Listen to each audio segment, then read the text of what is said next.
Before we get started today, let's go ahead and take a moment and think about those being affected by the wildflowers out in California. I have a link in my chat about the a place where you can go and donate to help and contribute and help those out. The California Community Foundation, it looks like their website looks like they have a cause going up there. So I found out about them from another YouTuber that I really like. Uh, uh, a creator named Nat Wiseman.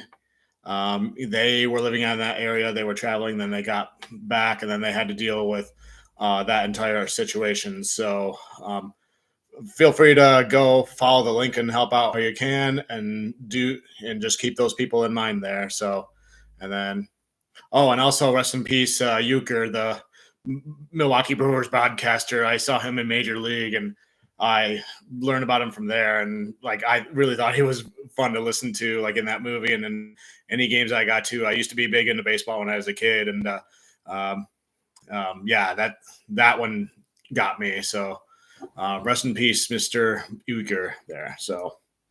But anyways, we have a playoff game to get to. Lions and the Commanders. It's a division round playoff game at home at Ford Field, and we got it's the 1 seed versus, and we got the number 6 seed. So I do expect the Lions to win this game, but anything is possible. So I think as long as they run the ball well, then they should be fine.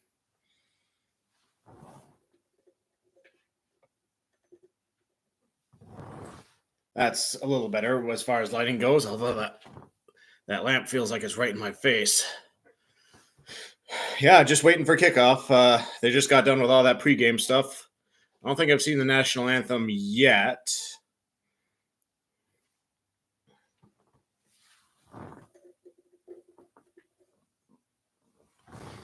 There we go. But yeah, I think considering the Lions are really good at running the ball and the Commanders are really bad at stopping the run, I think that's going to be a big area to exploit. And meanwhile, the Commanders will seem to be really good at running the ball, but the Lions, like, they rank really low in terms of passing yards. But we know that the Lions secondary can get it done because Aaron Glenn is a genius and sets them up for success as best they can. And last I heard, Terrion Arnold is playing in this game. So the only person I know that's not playing for the Lions is Kevin Zeitler on the offensive line, and Chris Mahogany is going to start in his place. So that's really good. Lions are taking the field. They're doing that intro show. It's like stars inside Ford Field. Oh, there's Tom Brady.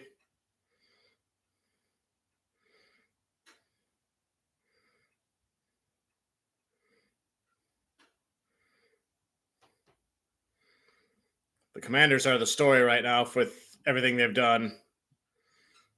But we all know who the story is going to be by the end of tonight.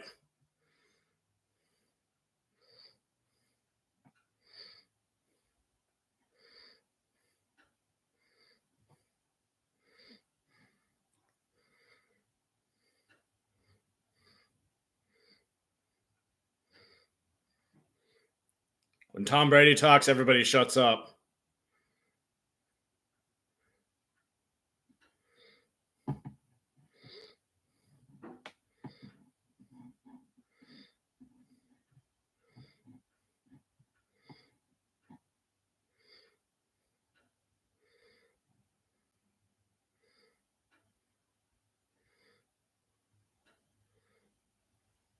Tough, resilient team. Yep.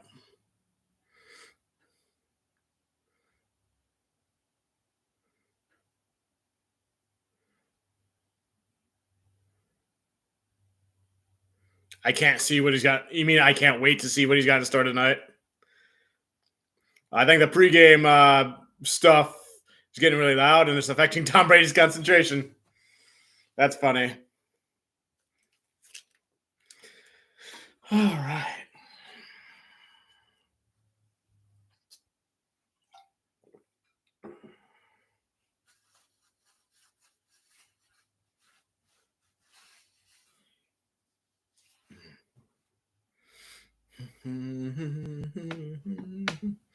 Let's Let's see. I got the live streaming up. I got the Lions and Commanders box score. That'll refresh when the game starts. I got the team rosters for both teams in order of their number.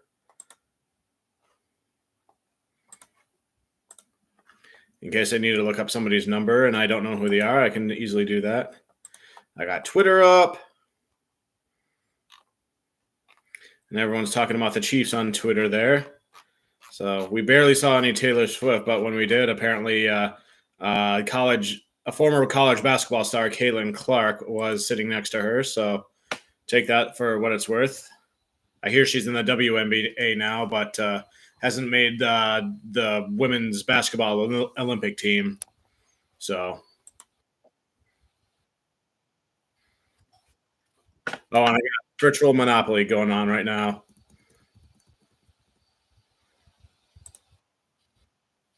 Which is what you hear in the background there while we're still on commercial break.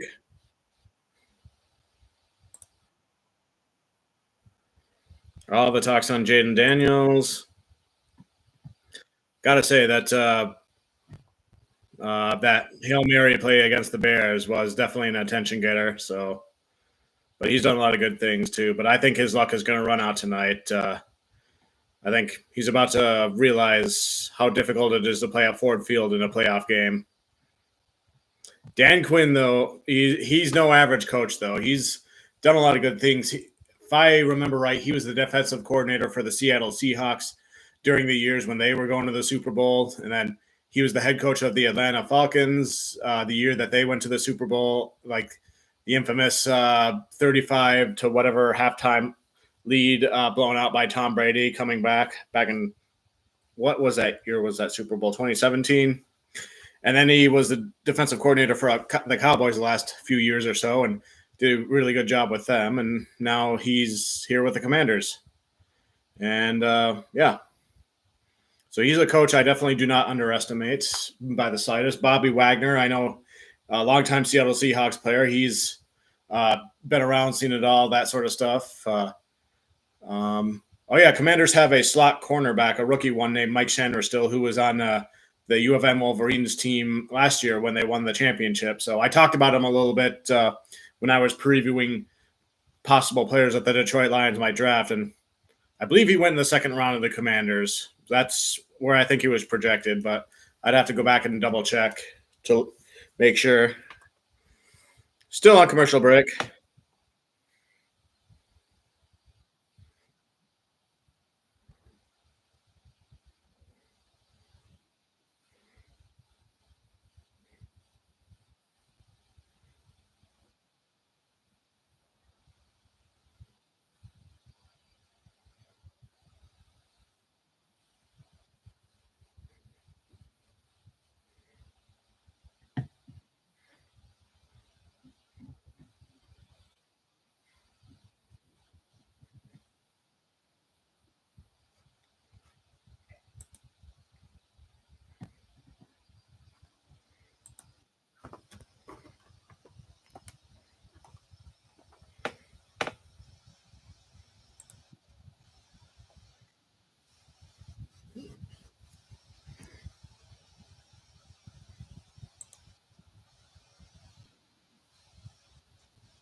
I guess we were on commercial break over the Star Spangled Banner, but it looks like players are taking the field. Dan Quinn's getting interviewed by Tom Rinaldi.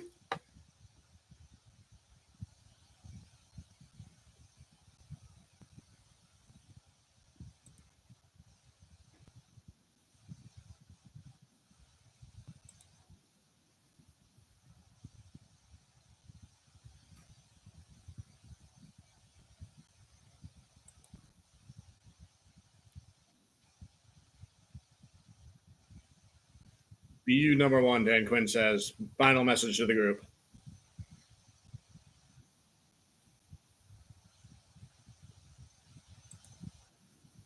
Aaron Andrews talking to Dan Campbell.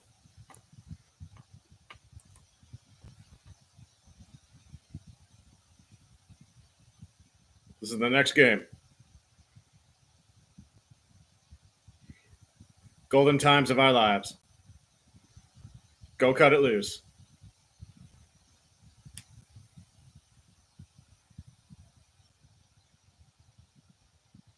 They're the best with the fans. He waves the fans, gave him a high five as he was doing the interview. All right, kickoff is about to start. Detroit Lions playoff football is about to start.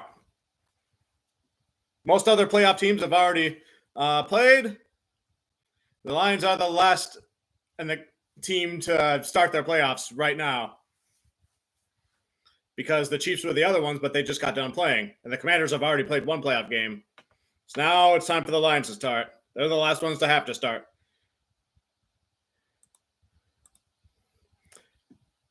Kickoff goes out of bounds at the 2. Lions will start at the 40. That's like what Rijkaard did with the Vikings against the Lions a couple weeks ago. And that set them up well.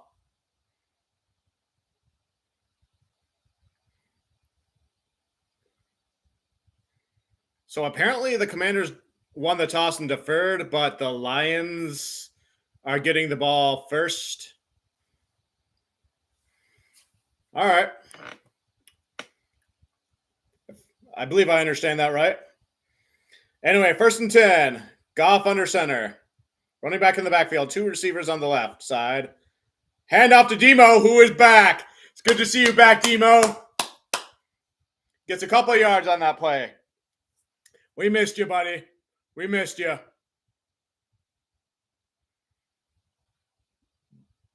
I see Taylor Decker and the tattoos in his arm in the huddle there. Jamo's in the game. Laporta's in the game. Number 73, Mahogany's at right guard.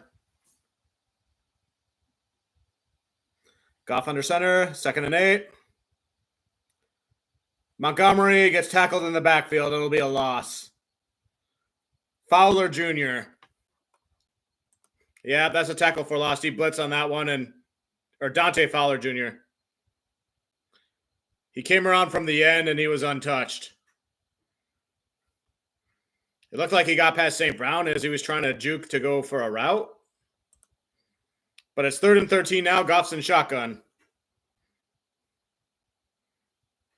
Goff takes a snap. Processing. Passes. Intended for Tim Patrick. Incomplete. No flags. It'll be 4th and 13. They'll most likely punt.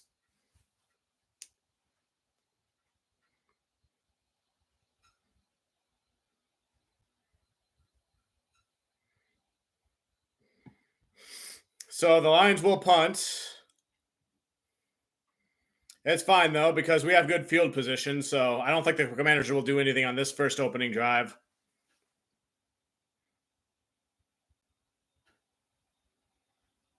And the punt is up, and away, down to the... Bounces out of bounds at the 8-yard line.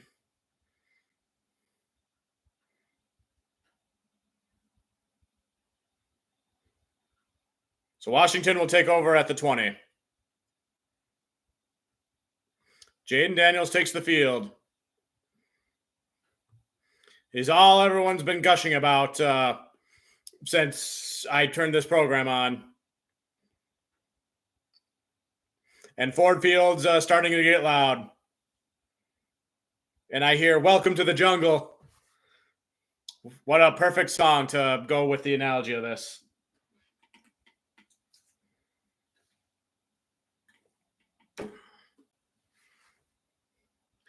Daniels in shotgun. It's 1st and 10. Takes the snap.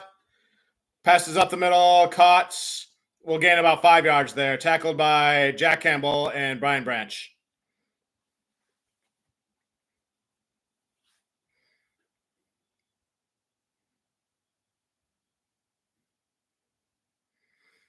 And 2nd and 4. And shotgun again. 2 receivers on the right side. Running back on his left. Takes the snap. Quick pass to the right. Bit of a screen pass. They get a 1st down. Down to the 32.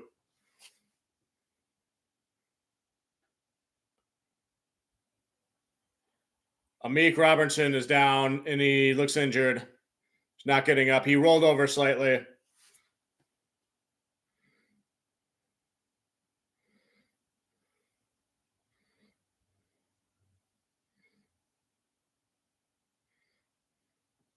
I don't even see what happened on that to where he got injured. So,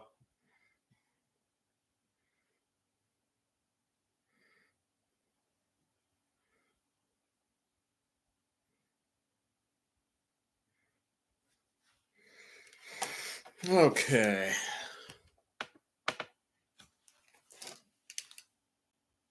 I always kind of wonder if the commercial is slightly too loud and you can hear it on YouTube, but I can always turn it down a tad.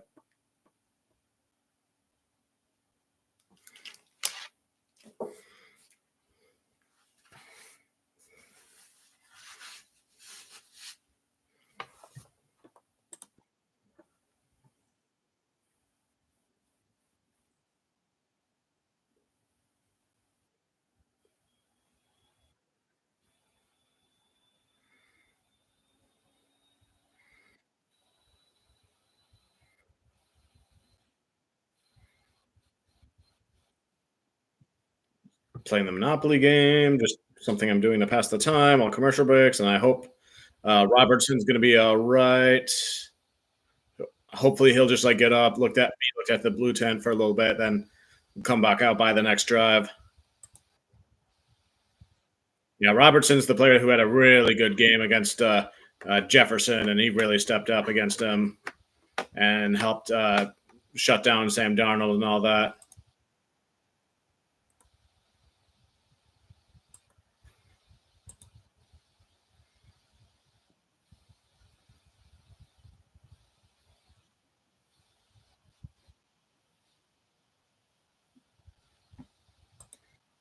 And no, I didn't land on go to jail.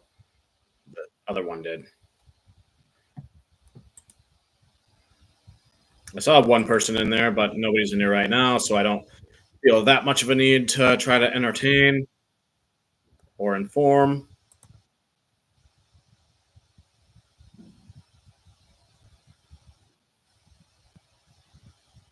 Oh, he's walking off the field. All right.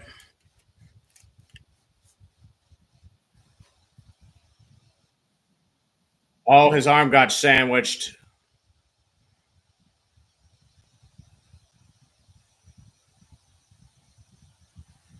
Crap. But anyway, 1st and 10 at the 32.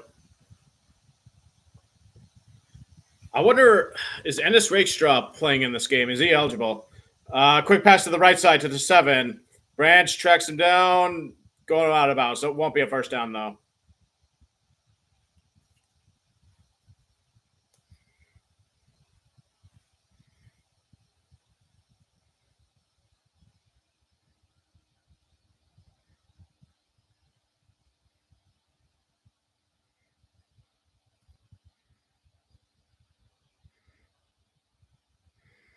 Daniels pointing at people, goes back in a shotgun. Play clock's at 11:10. Running back on his left, 3 receivers on the right side, 1 on the left. Takes a snap, processing, dumps it off to the right side, gets a 1st down and across the 50, and he breaks 2 tackles and he's still going, gets down to the 42. Jack Campbell gets to him and Kirby Joseph. There might be a flag for unsportsmanlike conduct. I couldn't tell. It was kind of slightly off the top of the screen.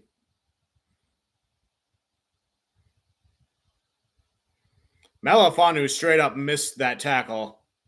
He tried to tackle him with his arms and not with his shoulder or body. Ball snap. They run it. Goes nowhere with it. Tackled right at the line of scrimmage. Jack Campbell, Brian Branch right there again. They haven't even introduced any of the starting lineups on either side of the ball yet. Then again, I don't know if Fox is the type of network to do that. They just get right into the action.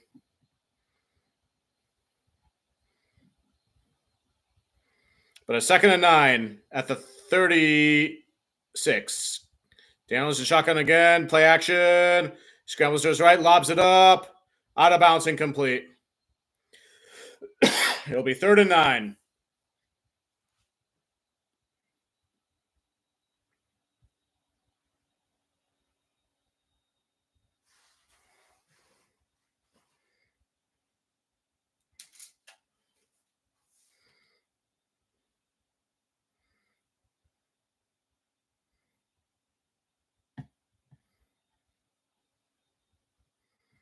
Third and 9. Daniels in shotgun again. 3 receivers on the right side. Running back motions right out. Oh, someone's going to be out of bounds. It's either going to be Paschal on the Lions or the offensive lineman on the Commanders.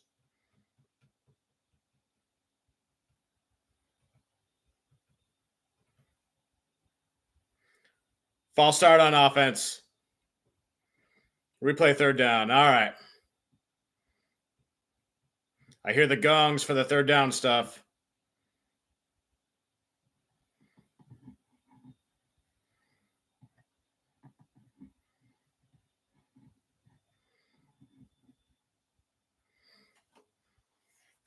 And it was Onwuzurike who I was talking about, not Paschal. I saw the 9 and then another number I thought had to have been 93, but it was 91. Now the Commanders are talking about to the refs, and they're on a short commercial break.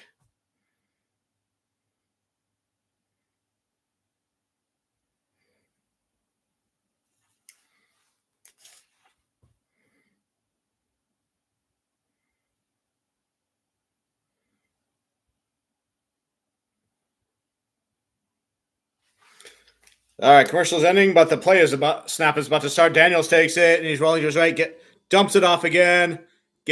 Breaks 1 tackle. Did he get the 1st down? He lunges forward and goes out of bounds.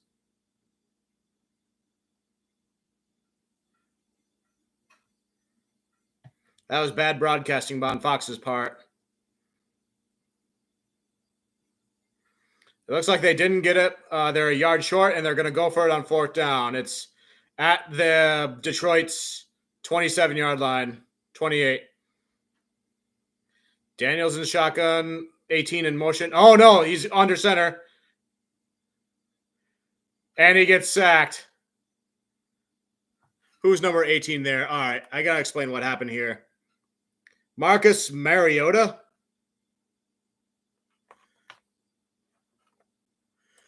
So it looked like 18 was in motion, and then he stops and goes under center, and then takes the snap, and it looked like he was going to pitch it back to Daniels, but he got sacked by Muhammad before he got a chance to. So that's a turnover on downs.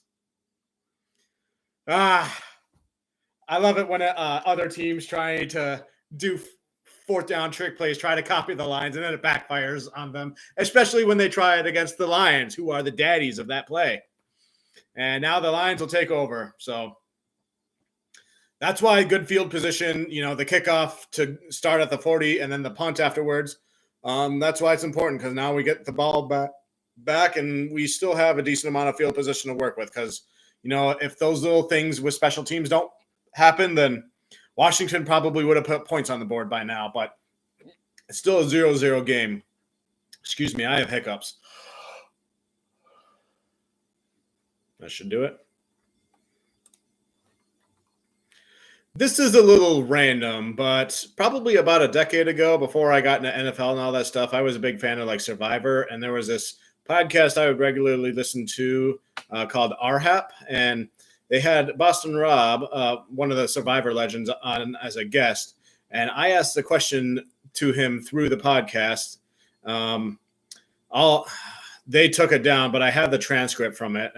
This is a good question, too, from Orange Shaw. What would you have done if you were RS and Tyson was trying to make you look like a bigger threat through jokingly critiquing your behavior? And then he's like, well, "Do you remember earlier season Boston Rob and Tyson was like laughing like, ha ha ha, you chopped down a tree without their permission. You're so mean." And Aras is like, "Aha, yeah, good one, Tyson. You're joking." But it turns out Tyson was being strategic about that. Here's Boston Rob's answer: "You got to give it right back," and Aras didn't. Aras accepted it. I wouldn't have done that, and I'm paraphrasing this slightly. I would have given it right back. I'm eating the bananas, but you're off like doing this or that. You got to give it right back to them. Find something and give it right back in another way and flip it back on him, you know? You have to, because as soon as you accept that, you're basically agreeing with him. So you got to find something that he's doing and be like, look, I'm sorry he's doing X, Y, Z, or whatever it is.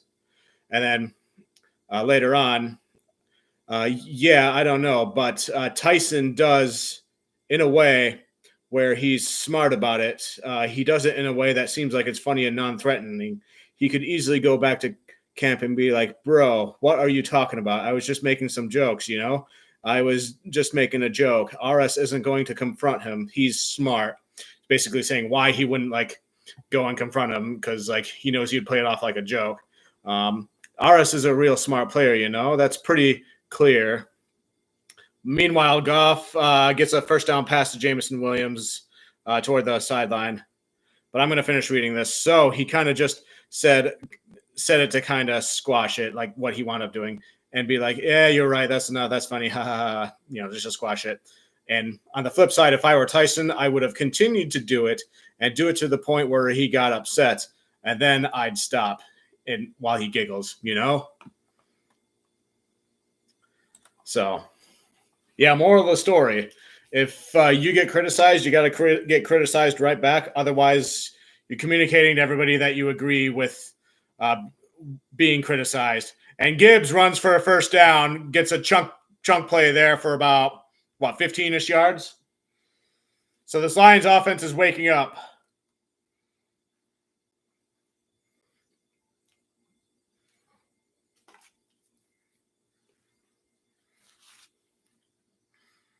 Goff takes a snap and shotgun, processing, jumps off to the left to Gibbs. No one around him, first down and more. Gets another 20 yards on that one, down to the 15.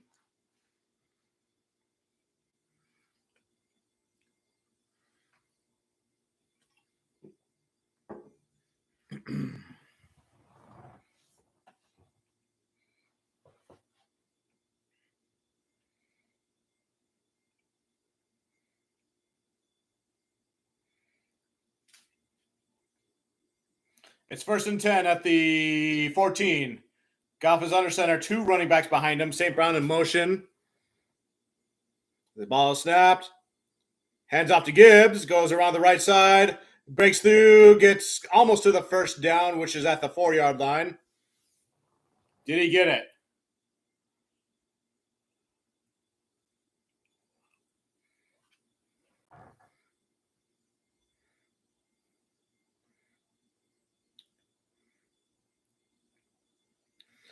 Good blocking by Penei Sewell there against 92. He's a key for that blocking there. 2nd and 1. Goff under center. Laporta in motion. Pitch to Montgomery to the backfield. He gets the first down. Gets down to the 1.5.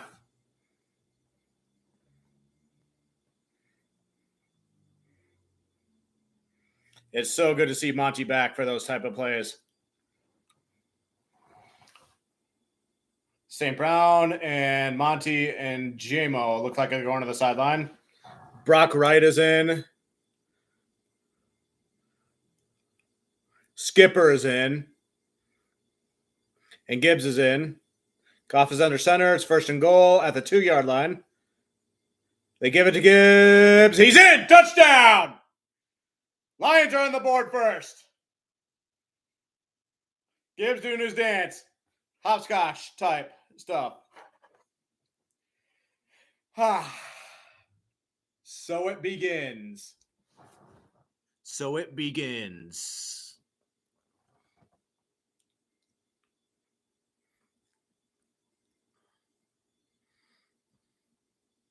You can tell Tom Brady is trying to hide his excitement for the Lions offense. He's probably heard about like how talking about like how he loves Ben Johnson's offense is like interfering with his Raiders obligations as the owner as they look for a new head coach. Extra point is up and good.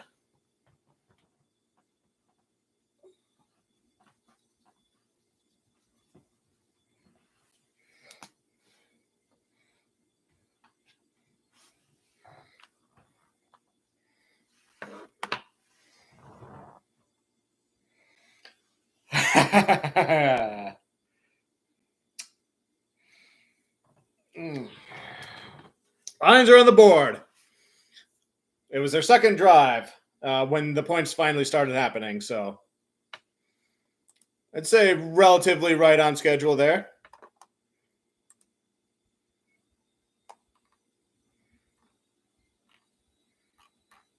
But yeah, that thing I read from the question I asked on that podcast a long time ago, if Boston Rob is the type of person where if he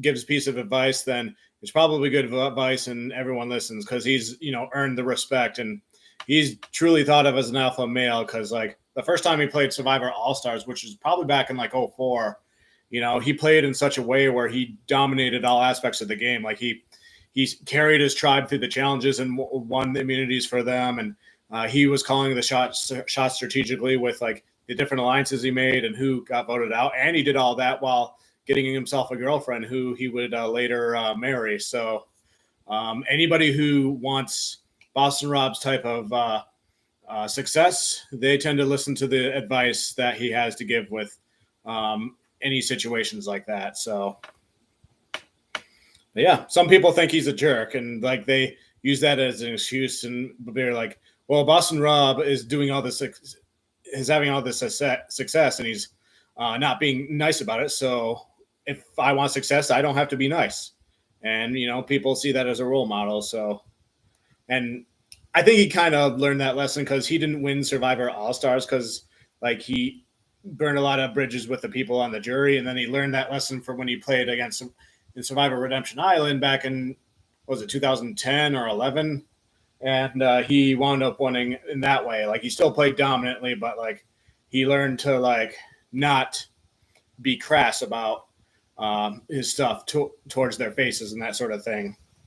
Plus, it also helps when you have other unhinged people who you align with who are like a lightning rod for all the toxicness. So yeah, it's been a while since I've followed anything in terms of reality TV because obviously I've been paying attention to sports now. So, but I wouldn't have it any other way. Wow, there's a bunch of telephones right behind where Jared Goff is sitting on the bench. I never noticed that before. I wonder what the purpose of that has to be because they all have to be wearing headsets and they have those tablets that they use. So, what's the need for the old school telephone phones on the cords and stuff? You know?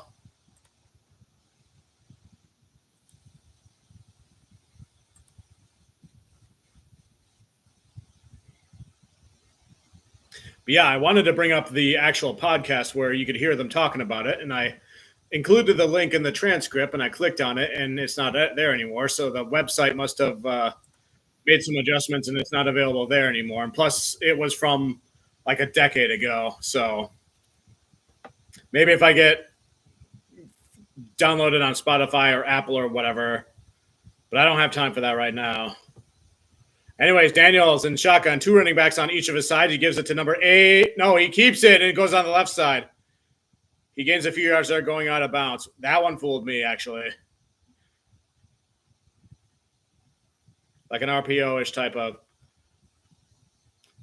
I'll give you that one, Daniels. Even though you didn't get. Oh, now they're doing the defense. Paschal, and I missed it. Jack Campbell, Anzalone. I missed part of the D line. Secondary, Amik, Kirby Joseph, Mafanu, Brian Branch, Terrion Arnold. No update yet on Amik Robertson. Daniels takes a snap, passes, caught at the 45, and it's a first down.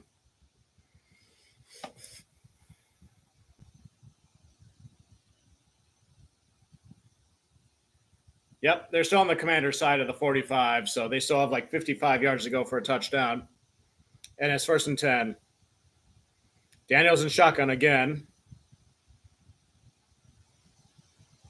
They pitch it to the running back. He goes around to the left side, and he's met by Anzalone right away. Finished off by Muhammad.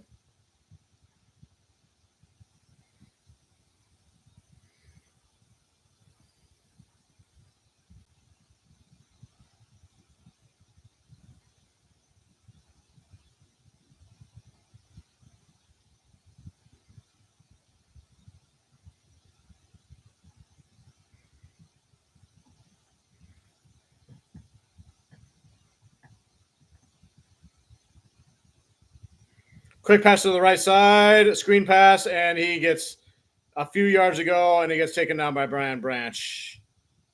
I thought there was a flag at first, but it turns out a Commander's player has like yellowish shoelaces. And now it's 3rd and 10.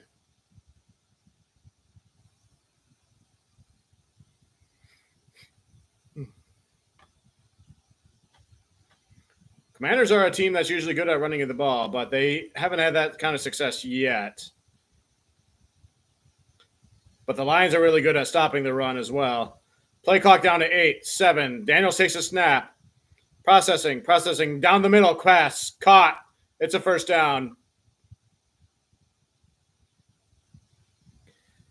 So Daniels is almost always in shotgun, it seems. Crowder catches it at the 44. So they're still moving the ball, but it's slow. There's 4:52 to go in the 1st quarter. 1st and 10 at the 43. Now he hands off to the running back. He gets up, breaks a couple tackles, and he gets a 1st down to the 29. Campbell almost missed him, but he didn't let him escape him.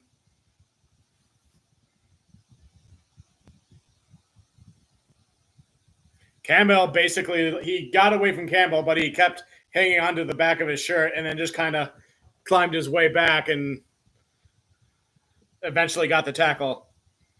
Bell's at the 29-yard line now. 1st and 10. Oh, it was a quick pass to the left, but it got batted by Za'Darius Smith. Daniels literally tried to pass it to the right side quickly, but Za'Darius Smith ran over there and boom! Ben Wallace style. Rejected. Rejected, baby! By the guy who arrived here wearing a Rasheed Wallace jersey. I would have said Rasheed Wallace, but Ben Wallace was known for blocking and rebounds back when he played. 2nd and 10.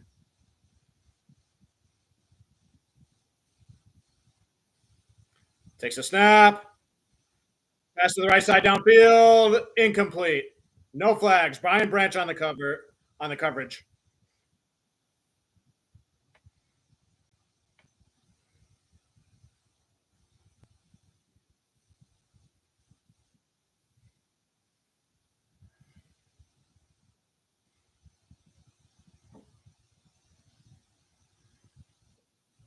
They're talking about Brian Branch. Now he's playing in the slot because of the injuries. He's had to move, which lets Iffy play at safety again and gets him back in there. 3rd and 10. Takes the snap. Pass down across the middle. It's caught. 1st down to the 9. No, it's incomplete. Kindle Vildor on the coverage.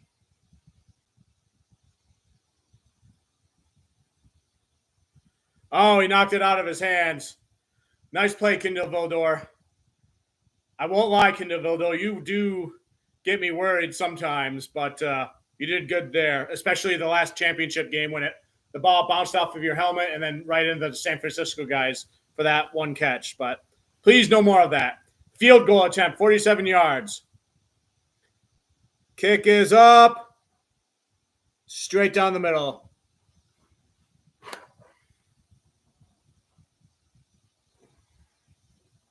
Pretty good. Anytime they can stop the opponent from getting touchdowns and just settle for field goals, I consider that a success. As long as, they factor in drives where they don't score at all. So I think the Lions are trending in the right way to win this game. All right, commercial break. No comments, nobody in here. I'll just continue this Monopoly game. My goal in the early stages of Monopoly usually is to buy one property of each color to the best of my ability. That way, everyone has to trade through me, because in order to win Monopoly, you need to build houses and hotels on one of the colors, and which means they need to trade for them. And if I own one of each of them, eventually that means they have to trade through me, and I can control the asking price.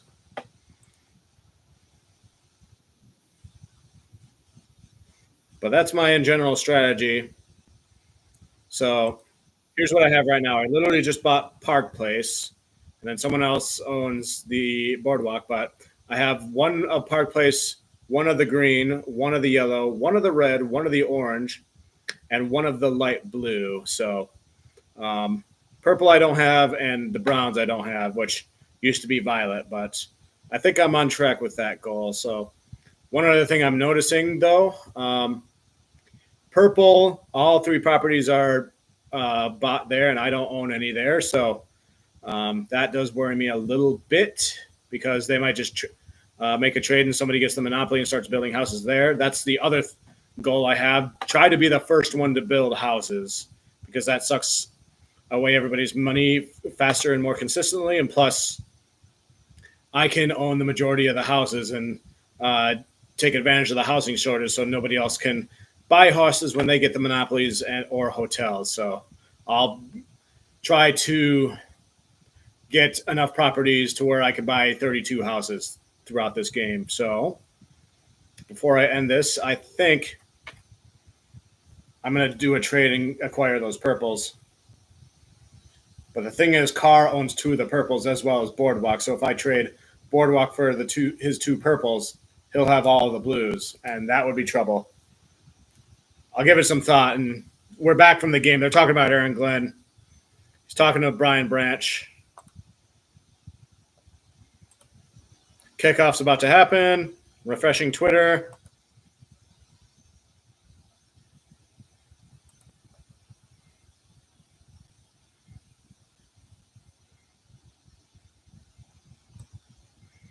People are asking on Twitter,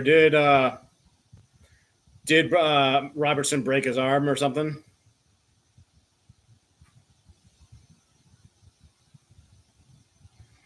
Pat McAfee, say it with me. The Chiefs is still the Chiefs, with a gif of Travis Kelce roaring. Announcers are just talking right now.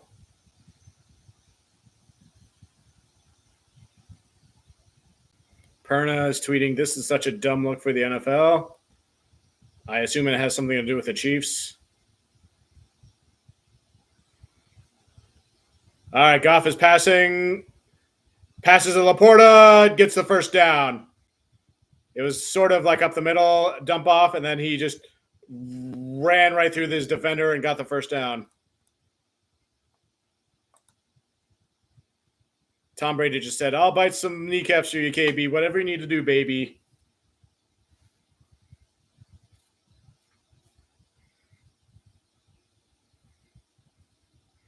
First and 10 at the 41. Goff under center. Two running backs behind him. Gibbs gets it, and he breaks through, and he's got first down and more. A big chunk play. Gets down to the sideline. That was a huge run. Nice blocking there, and he's able to take advantage of it. Oh, 89 Brock Wright was the other running back in front of him. He misses one tackler, and Decker was running around there, and he darts through two other tacklers, kind of like a sandwich type of thing. Slippery sandwich. Now they're down to the 26 with 26 yards to go. Goff and shotgun, play action, processing. Dumps it off the middle to Laporta again, gets about 6 yards there, down to the 20. A little bit of pressure there, but it didn't worry him really because that guy almost got past Mahogany just in time, and Goff did a sidearm pass, Matthew Stafford style. I recognize him doing that type of pass any day of the week. The ball's down to the 20. Goff under center, 2nd and 4. St. Brown in motion. One running back in the backfield. I think it's Montgomery. And Montgomery gets it. Goes to the left side. Gains about 2 yards there.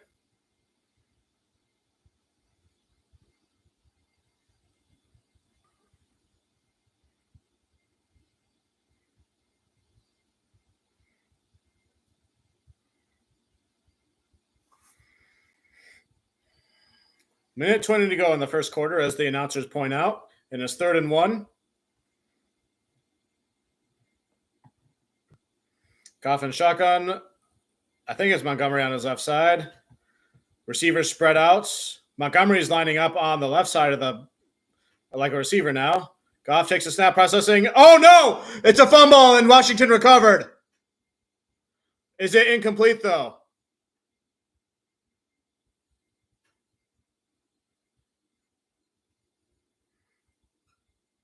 What happened here? Got through Decker there.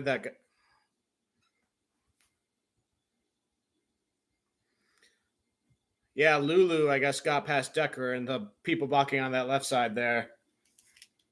Commanders' defensive line is having that play in the backfield every here and there. Less than ideal. But yeah, that's the type of turnover that can't really afford.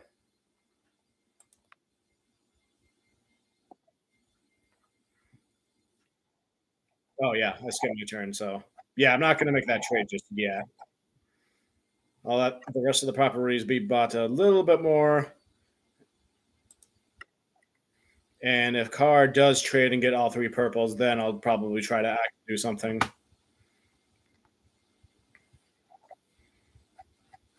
But these AI opponents I play against tend to never really do that unless they're offered a S ton of money.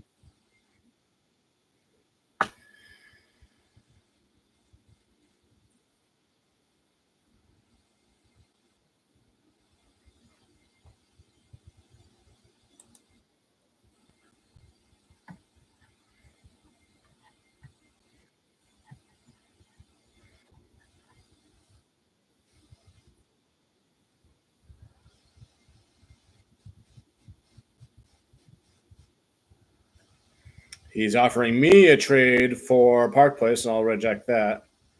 So, yep, their priorities are always usually the biggest ones, like Boardwalk, like the common player, like the common Monopoly player.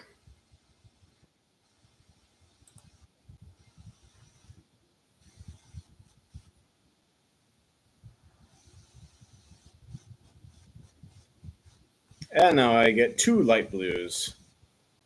But the third one has not been purchased, so it's virtually useless. So, but I think I'm going to go ahead and trade my red for one of Carr's purples, so that way I don't have to worry about him building on purple.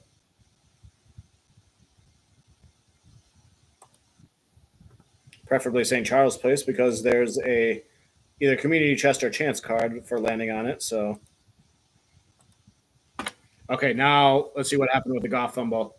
Yep, it got knocked out of his hands by the defensive player. That trade was accepted, by the way, too. Yeah, that defender got past both Glasgow and Decker while Decker was trying to block somebody else, and he knocked it right out of Goff's hands.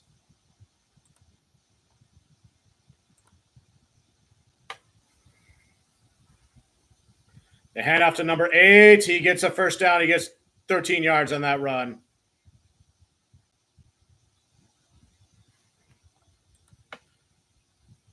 $43 seconds to go and counting for the first quarter.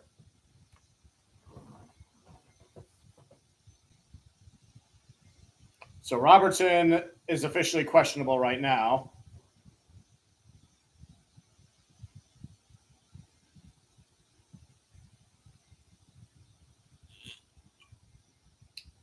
Play clock down to 11:10. Ball snapped.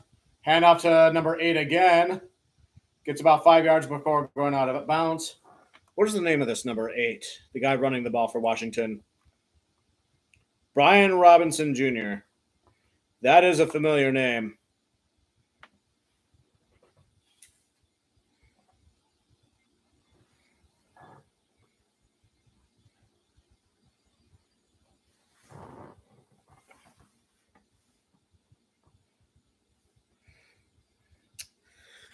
All right.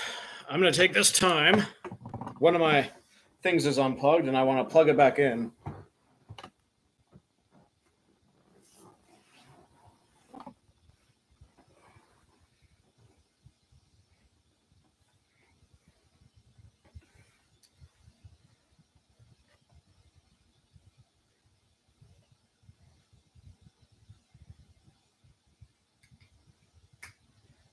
There we go. It's plugged in.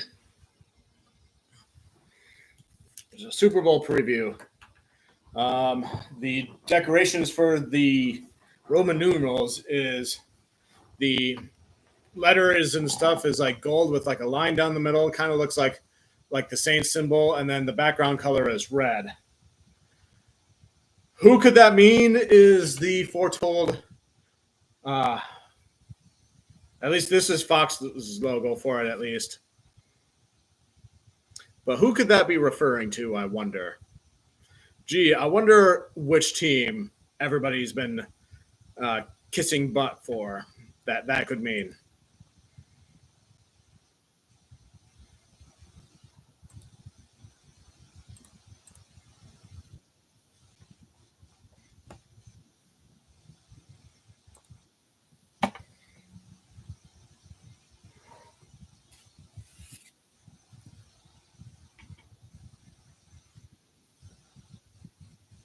By the way, that trade I did was successful, so now I own one of the purples.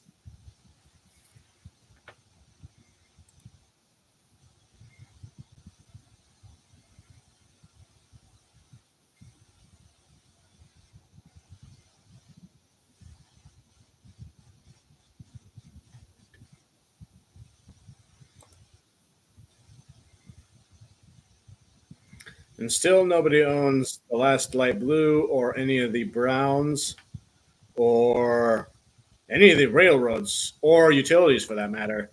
This game is younger than I thought. Talking about the Lions' injuries and all that. I feel like the Commanders, now that they have that turnover, have had more time of possession, and the Lions' defense is playing more than it should. And we that needs to be corrected, I think, as soon as possible. So,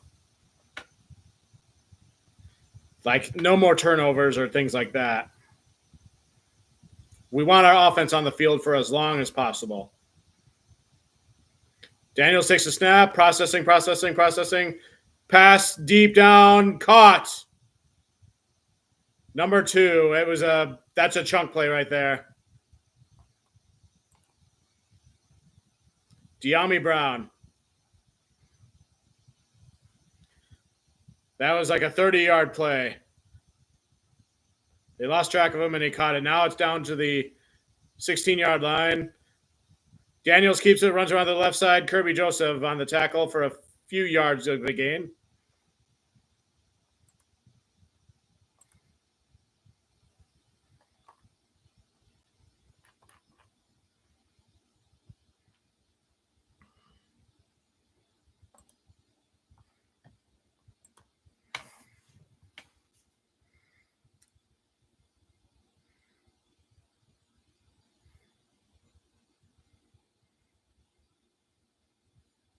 Second and 7. Daniels is under center, actually. Play action, rolls out to his right. He's going to keep it and goes out of bounds with there. A few yards gained at the 8-yard line.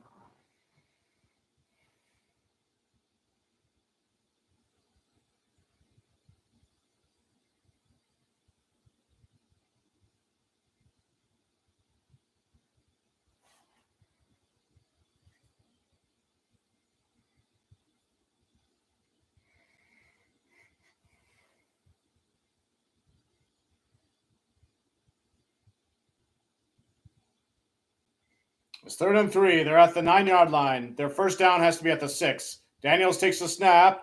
Processing pass. Incomplete. Intended for number 14. I would tell you the names of these Commanders receivers and other players, but like they're all very difficult to pronounce.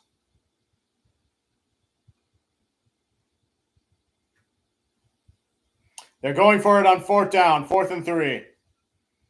They're taking a page out of the Dan Campbell book.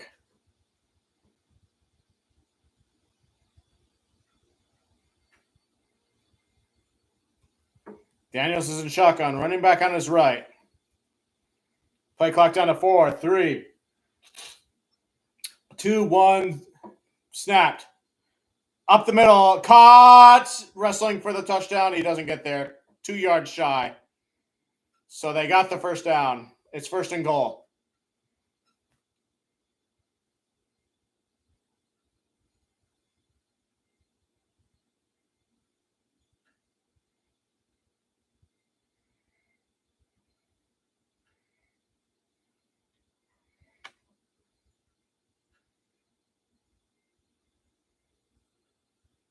Ernst is on the sideline now. It's 1st and goal at the 2-yard line. Daniels is in shotgun. Pass to the other side, and 87 can't catch it. It's too far in front of him. Incomplete. Come on, Lions red zone defense. Please do something here.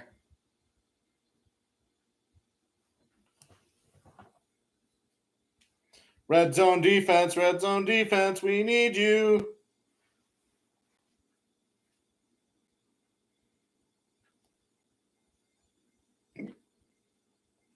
Second and goal.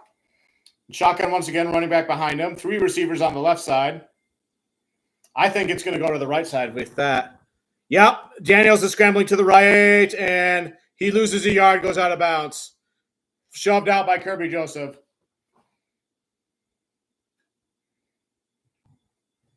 They're getting a little chippy with Onwuzurike, Kirby Joseph, and Daniels in 74.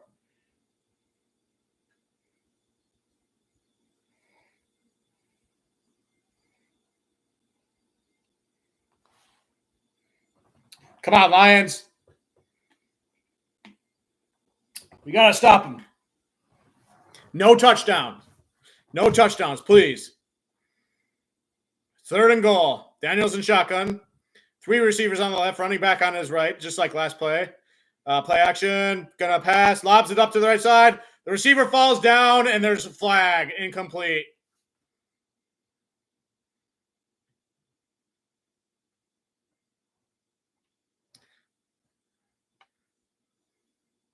Kirby Joseph looks like he might have got the penalty.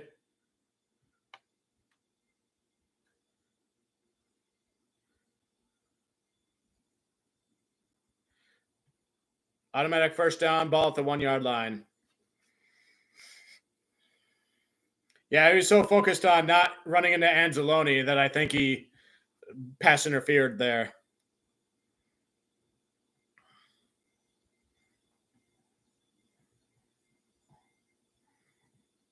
All right.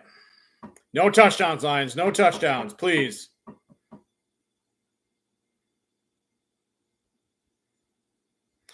Hand off to running back up the middle, and he's stopped.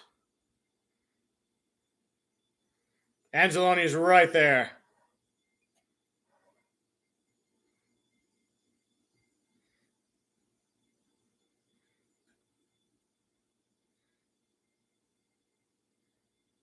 Oh, something I forgot to do.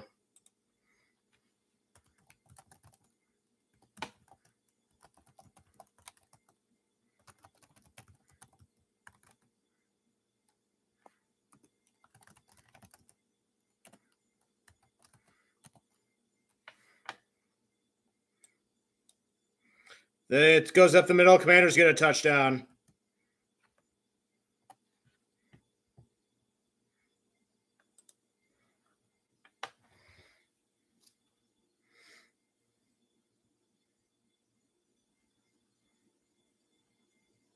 Commanders' offensive guard is injured.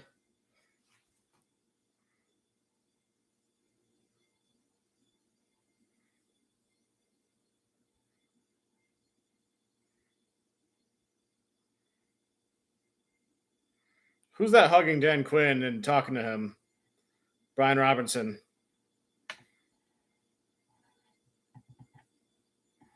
Shot multiple times in a carjacking. Right guard is down and injured, so injury timeout, commercial break, and all that. I guess I can change this to 9 right now because they still have to do the PAT attempt or 2-point conversion. Lions are still very much in this game, but the Commanders have the lead at the moment. Let's check and see what Twitter is saying. Annie Agar, Gibbs is ridiculous. Meaning that Gibbs is really, really good, I assume. Adam Scheffner, now we got Mahomes flopping. NFL supports this guy. Chiefs fans should be embarrassed. Oh, he's saying like he's acting with his hands like, whoa, I was pushed out. He's just trying to act, I guess.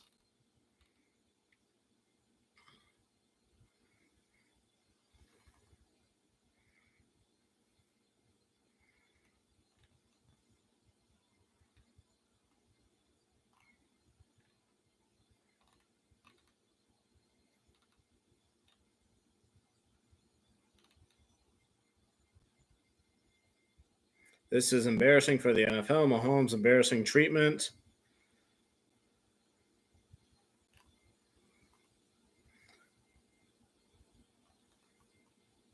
Ian Rappaport, Lions cornerback Amik Robertson has been downgraded out because of his elbow injury. Okay. So now we know that according to Ian Rappaport. Unless I missed it from Aaron Andrews or somebody, I didn't hear it from the game. So Cameron Magruder, a.k.a. Scooter, the Chiefs can't keep getting away with this. Reminiscent of the famous Jesse from Breaking Bad meme, where that scene was like, "We can't keep getting away with this."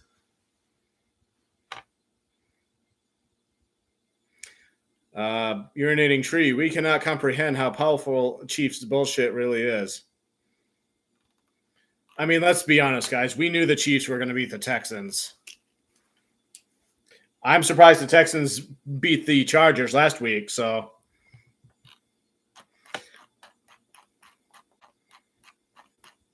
it's up to the Ravens or Bills or even the Lions. And now we're doing the PAT.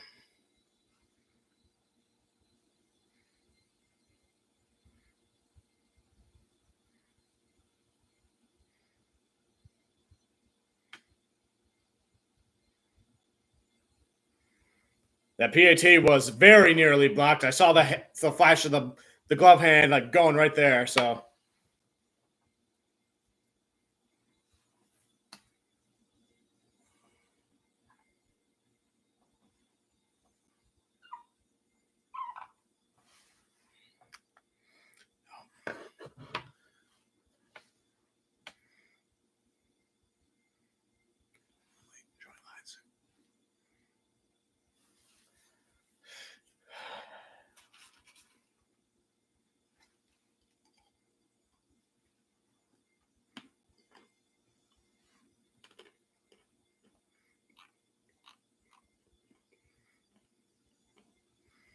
Kansas City Chiefs official Twitter account. We've said it once.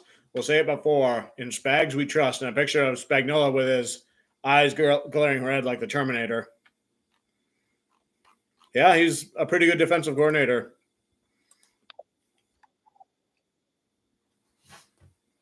These days, the Chiefs' success are really due to the defense and their running game. And then people like Mahomes just kind of finish it off when they can, when they need to. Makes life that much easier for them, and that's why they tend to be successful.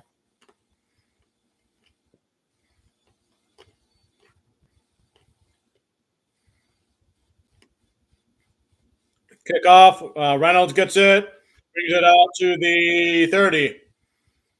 Pretty decent return by Reynolds there.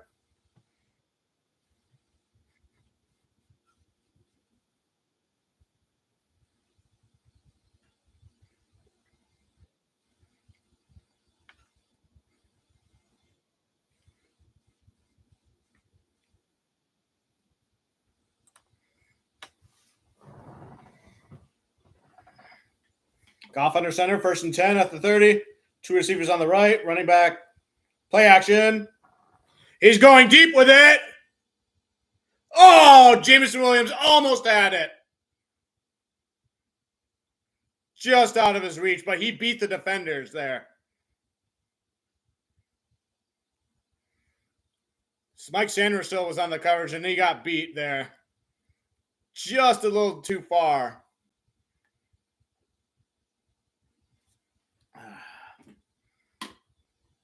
Second and 10.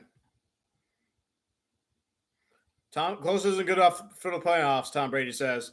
Goff and shotgun, takes the snap. Quick up the middle, gain of 8 there to St. Brown.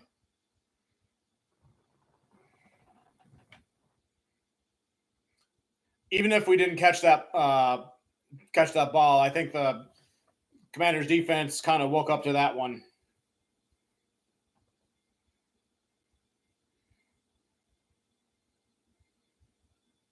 Yeah, J-Mo's getting his opportunities for those deep balls. Goff under center again. Receivers on the right side.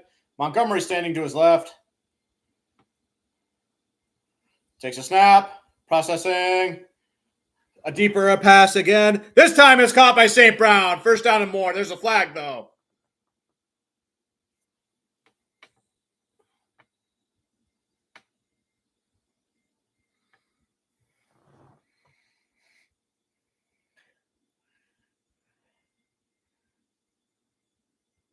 Holding defense on 1. I'll take it.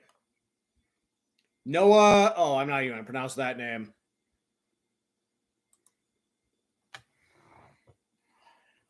That wasn't as deep as the J-Mo attempt a couple plays ago, but that one was effective. Now they're at the 29.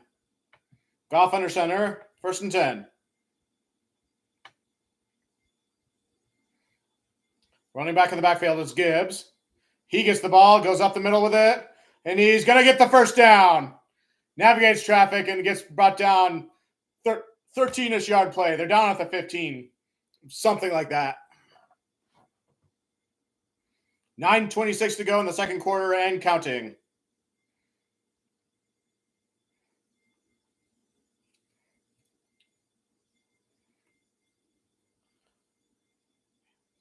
Total yards so far.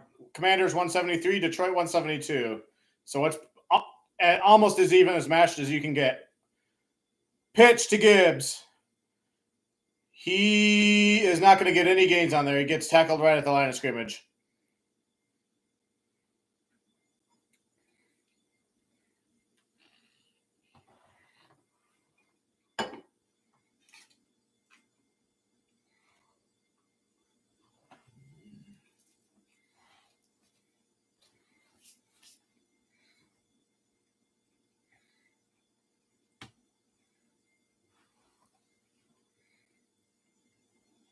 Second and 10. Takes the snap. Quick pass to the right side. St. Brown. He gets the 1st down. He's down to the 2. Or excuse me, that was Khalif Raymond. Screen pass. Big play by Khalif Raymond there. 1st down and more. Within striking distance. It's good to have Khalif Raymond back. He, like Anzalone, was injured for the second half of the season. He came back the final week of the regular season against Minnesota. He's our special teams person, and he's one of our depth wide receivers. So they're at the 2-yard line. Skipper's in. Montgomery's in the backfield along with Skip. Play action. Oh, he's pressured. Gets rid of the ball. Oh! Laporta, touchdown! One-handed catch! Oh, my God! That was unbelievable. That might be the best catch I've ever seen. Goff was about to be tripped up. He gets rid of the ball just in time, and Laporta one-hands it. Play action. Scrambles to his right. Gets rid of it. Boom, boom, boom. Touchdown. Oh, man. He didn't even need his other arm for it. Just and it falls down. And Goff almost got sacked on that play, and he got rid of it like with a millisecond just in time. Extra points up and good. Lions are back on top, 14-10.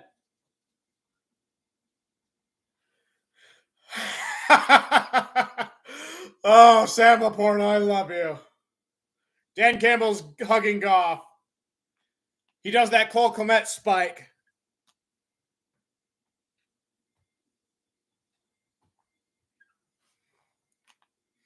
That was one hell of a catch.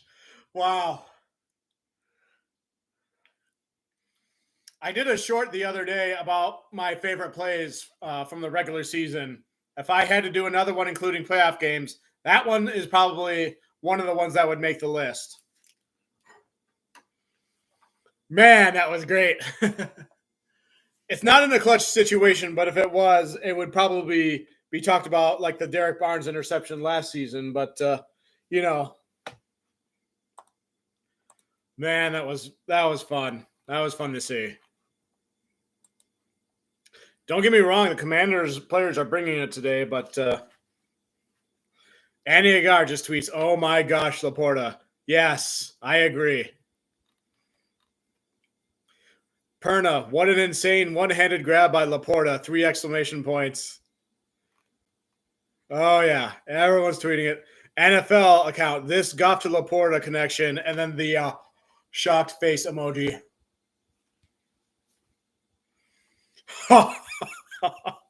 I could watch this over and over again. Ian Rapoport, the same thing. It's a tight end showcase. This time it's Laporta's turn.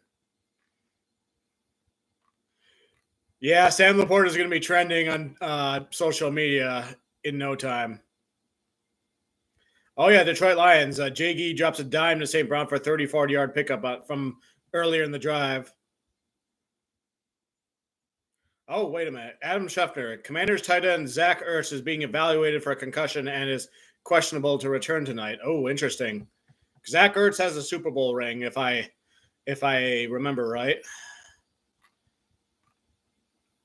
Sports Summer. Jahmyr Gibbs really hit KD's dance against his favorite team. Oh, I guess the Commanders player did that in the locker room before, and now Gibbs is doing the same one.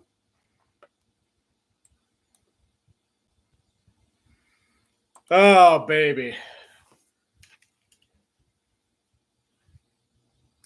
Tom Brady's watching the review, and he's talking about Skip, how he like blocked first, and then he kind of goes across on a seam route, sort of. And that kind of took away 2 defenders looking at him. They thought Skip was going to probably catch a touchdown pass. There's Ben Johnson with that deception again.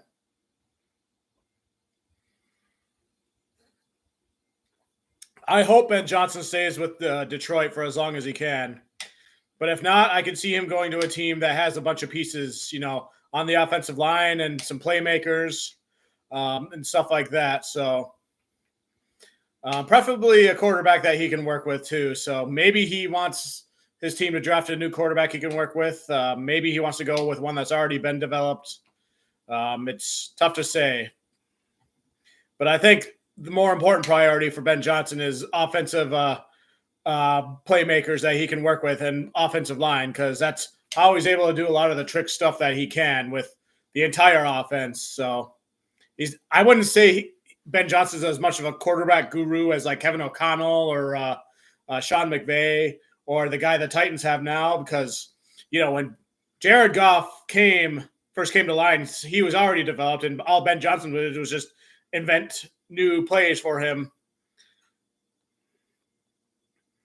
Nice play by Brian Branch there. They only gained like 2 yards on the Daniels run there. But yeah, so that's why I like teams like the Raiders, because they drafted Jackson Powers Johnson. He's a top interior offensive lineman, and they have 2 first-round tight ends that they drafted in back-to-back years, which would be similar to like St. Brown and Laporta in those middle seam routes and post routes. So Daniels takes a snap, processing passes, caught, first down at the 40, but he's tackled right away by Terrion Arnold to number 2, Brown. Dyami Brown. You know whose name I haven't heard yet tonight? Scary Terry McLaurin. It's likely he's being used as a decoy, unless like he's out and I completely missed the news on that. But Danielson shotgun, quick pass to the left side, screen pass. He breaks through, gets a first down and more. 17, he's racing across. He gets Kirby Joseph. He's in for a touchdown. He stiff arms Kirby Joseph out of there. Commanders are back in the lead now.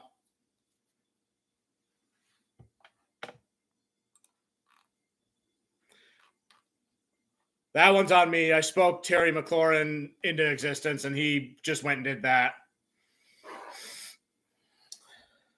But yeah, that's 3 on like 1 there. So I don't know what you were expecting with that.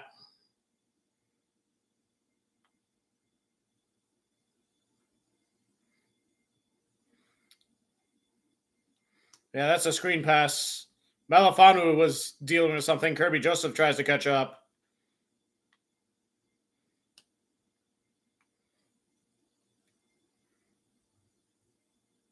There's a 59-yard play. PAT is up and good.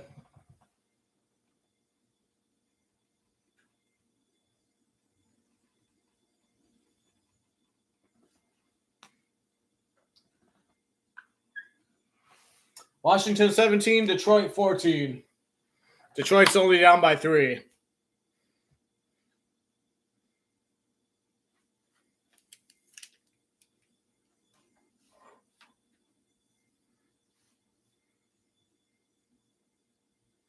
What was that kids book series with? Oh, How to Train Your Dragon. It looks like this is a trailer for real life version of those book series. It's not the animated movies.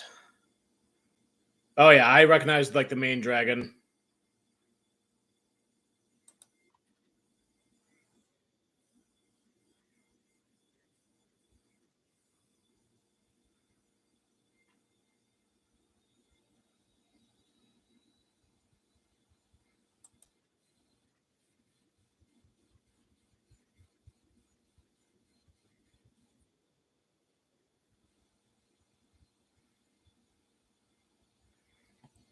Interesting.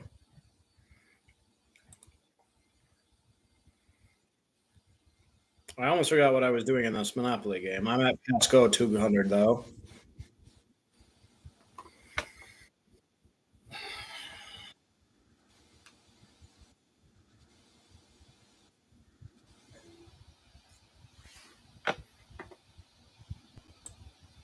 And now I'm in an auction for one of the green ones. I don't intend to win it. I just want to drive up the price, preferably up to its original price. But if other people start dropping out, then I might drop out too.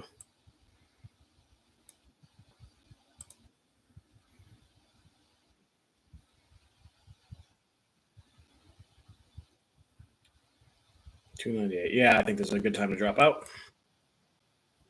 Let them have it for that amount.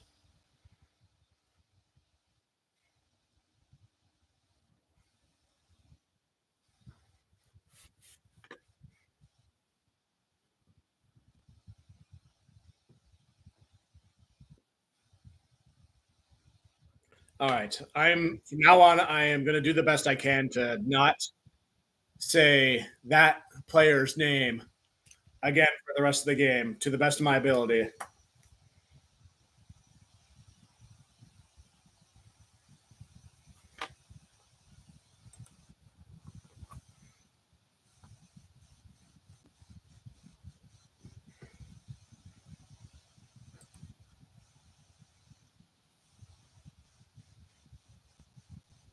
Kickoff is going on. He gets tackled at the 23.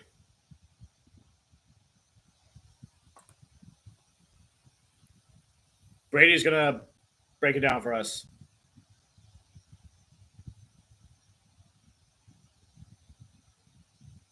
Yeah, that's what I was saying. 2 defenders on 3 receivers.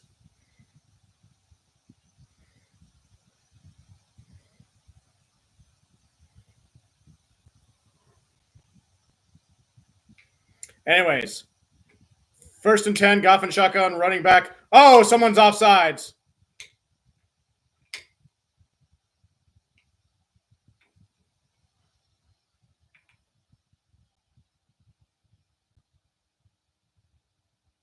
False start on Sam Laporta,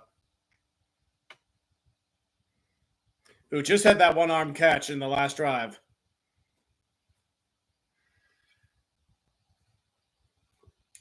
We'll drive again here.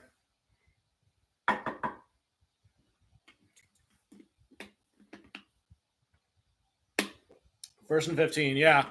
I'm not worried for the Lions at all. They will fight in this game. Gibbs gets the handoff, gets about a couple of yards there. Dante Fowler on the tackle.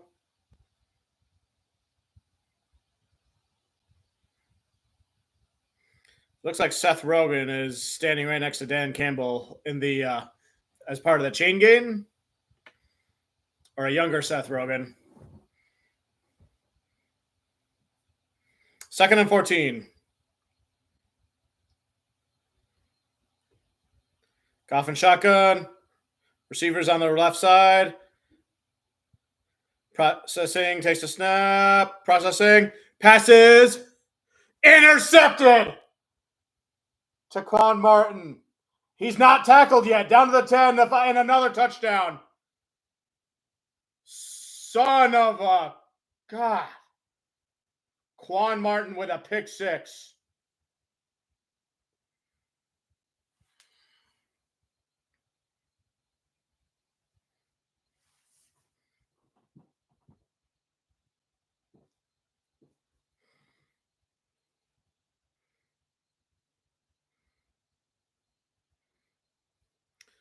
He intended it for Tim Patrick, and it was too high for him.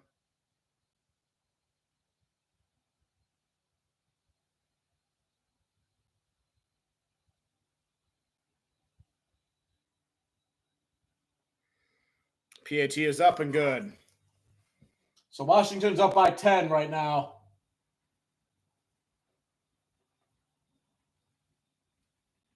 Still plenty of game, though, but this second quarter, what is going on?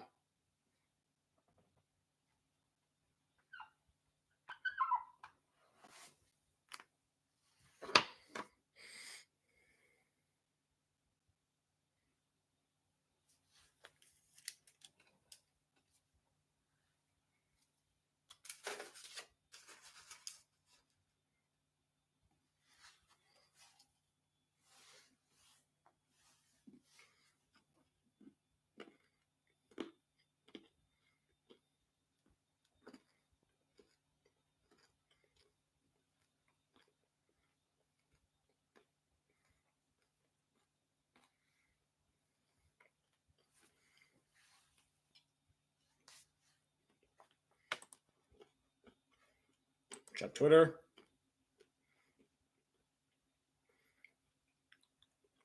Perna, Scary Terry answers. This game is rather enjoyable so far. Fox Sports, Goff throws a pick six. Tree, someone asked Detroit if they're okay. This is getting concerning. NFL in all caps, Commanders pick six. Washington leads 24-14.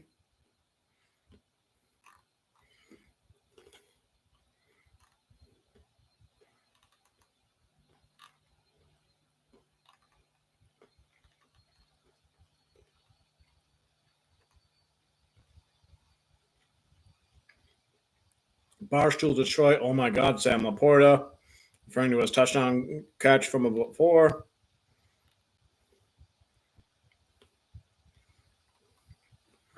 We know the Lions are probably going to score 30 points in this game, so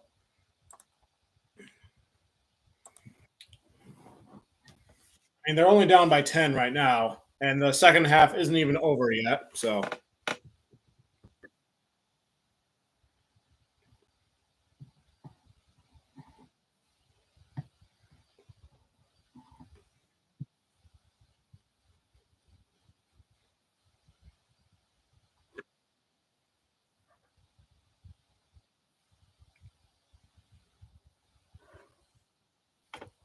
and we're back.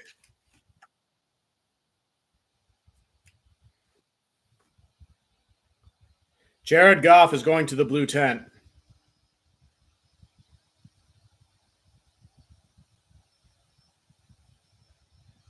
Jared Goff is going to the blue tent.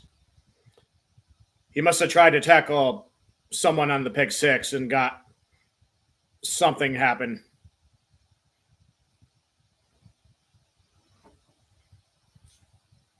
Lions are getting the ball back. Yeah, Goff got blocked by Luvu.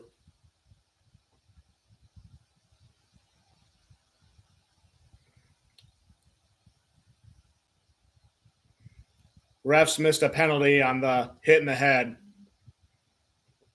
So who's coming in at quarterback? Is that Bridgewater? Teddy Bridgewater's in at quarterback for the Lions.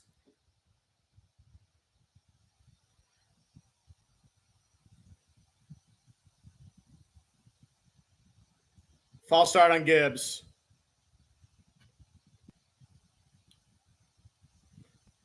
Bridgewater's in at quarterback, though.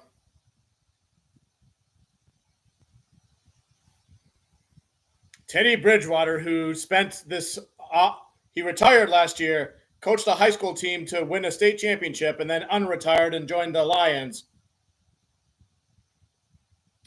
1st and 15. Hands off to Gibbs. Goes up the middle with it and breaks through, gets to the first down. Or at least close.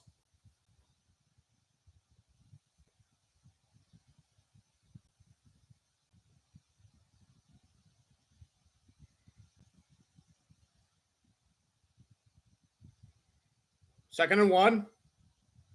Bridgewater takes the snap. Quick pass to St. Brown. He gets the first down. They're down to the 40. Or Gibbs, actually.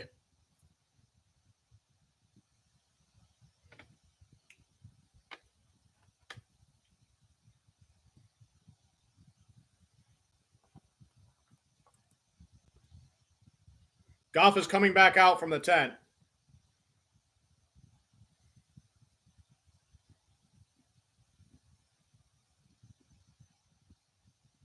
Campbell gives him a pat on the head.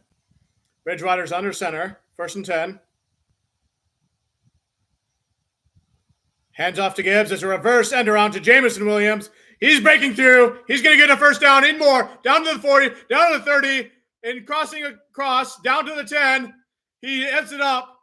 He's going to get a touchdown. He front flips in. Touchdown, J-Mo.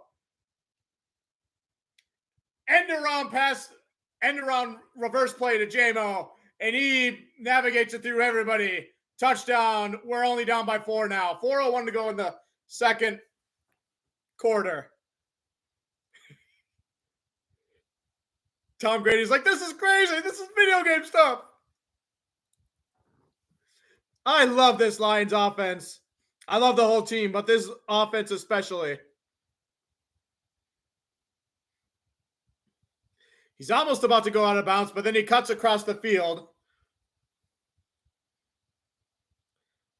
PAT is up and good. And just like that, even without Goff under center, the Lions are right back into it. They're down by 3.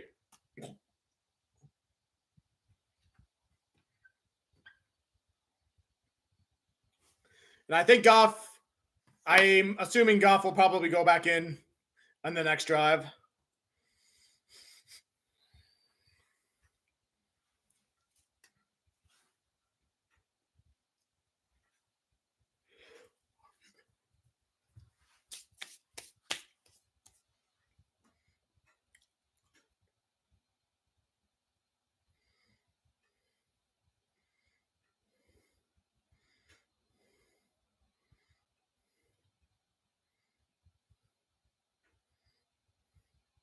Jameson Williams.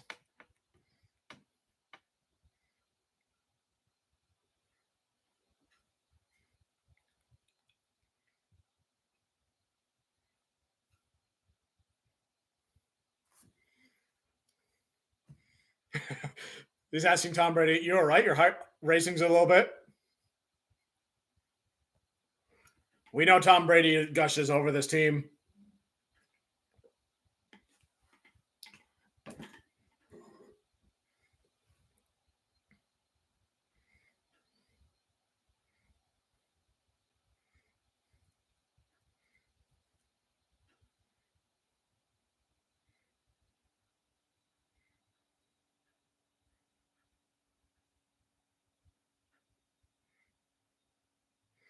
Nice blocking from St. Brown, too. And Laporta. Sewell's over in the area, too. Plays like that are possible because all those Lions players are selfless, and they go down and block and do what has to be done to get it done. They see Goff pointing. All right.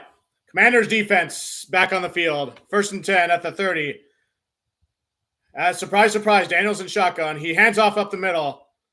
Gets about 7 to 8 yards to number 30. Who's number 30? Austin Eckler. Okay, that's another familiar name. I should know who some of these players are, but it's not coming to mind at the moment. 2 yards away from a first down. They take the snap. Daniels keeps it. He'll get a first down, and he's going to run around and go out of bounds with it.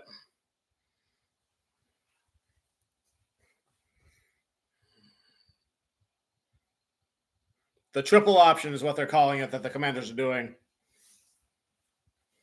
It's like RPO-ish type of stuff, I guess.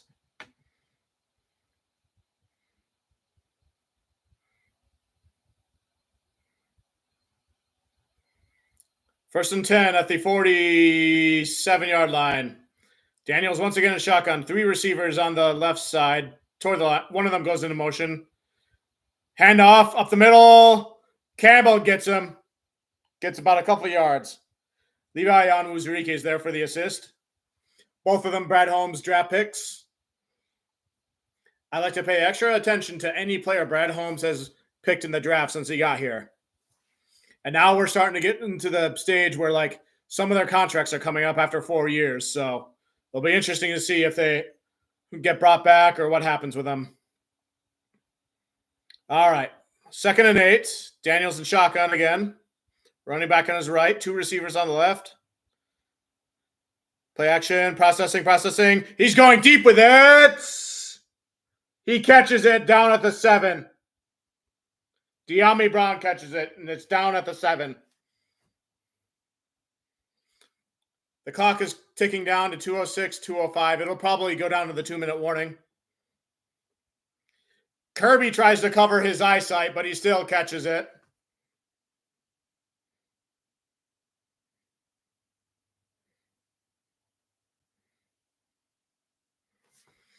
Commercial break, 2-minute warning.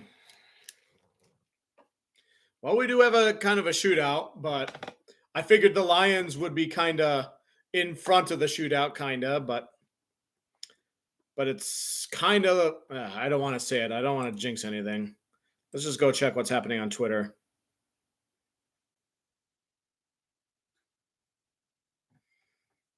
Tom Grassi, the rest of the NFC North right now. It's a Michael Scott meme where he's going right there.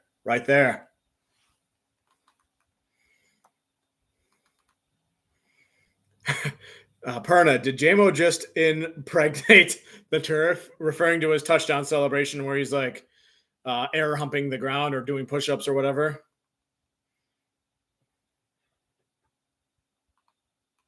NFL in general the future is now, referring to that just last passing attempt before.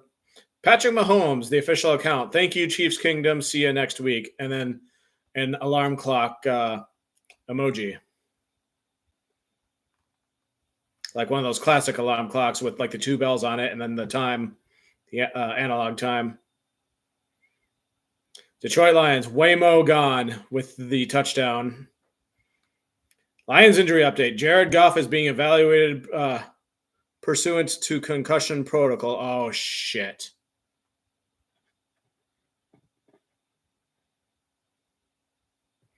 Five-point vids. This is shaping up to be one of the greatest divisional round games in the history of the NFL. Well, hopefully it goes in favor of the Lions. So I don't want any heart attacks, or I don't want the Lions to lose or anything. I feel like that Chiefs and Bills game from a few seasons ago has to be the greatest one. The one that inspired the new overtime rules for playoff games.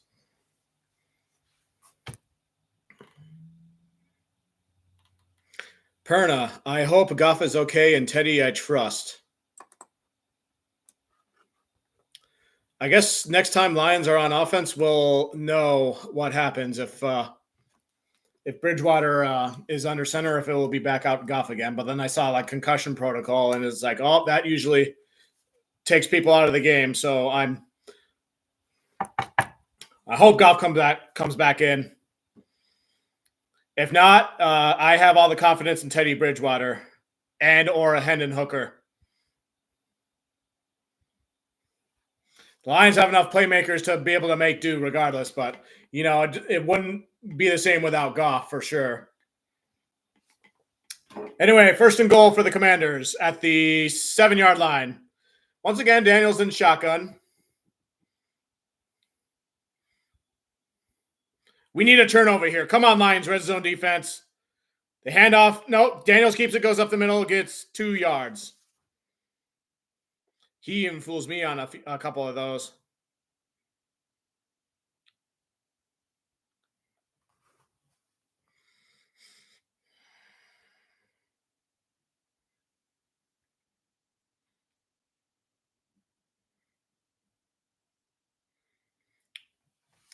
I want to point out, like, Matthew Stafford and Kelly Stafford. I know some fans have like love-hate relationships with them like right now. Last season, after we beat the Rams in the playoffs, Kelly Stafford did go on camera and say, go get you one, Detroit and all that. So I don't have any truly have any hard feelings for any of the Stafford's families and all that. So, but like eventually you move on and you just become another opponent. But Daniels processing, scrambling to his right, he gets rid of the ball, goes out of bounds. It'll be 3rd and goal now. So, like, sometimes Kelly Stafford can like not always say like the proper things or do the proper things, but for the longest time, Matthew Stafford did a lot of good things for Detroit over the years. So, like, I truly have no hard feelings over any of them and all that. So, when Stafford requested to be traded, it was another rebuild and everything. It's like, we get it. You've given us your all. Go get you your championship. And that's what happened. So, and I rooted for Stafford during that time, even when it meant Lions getting a lower draft pick with the Rams pick that they traded for. So, Daniels takes a snap. Pass across the middle. That's a touchdown. 86. Ertz. I thought Zach Ertz was out of the game because of concussion.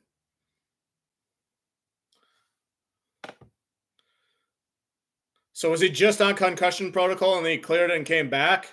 Because I thought I saw on Twitter somewhere that he was ruled out of the game.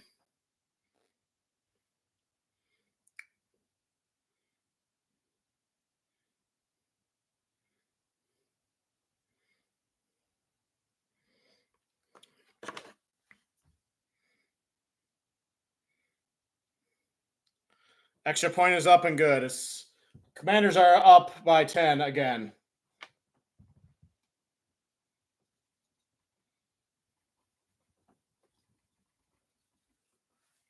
$1:46 to go.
Jared Goff's back. He's in shotgun. 1st and 10 at the 30. Let's put some points on the board before halftime. What do you say now? Across the middle, 1st down. None other than St. Brown, down to the 40.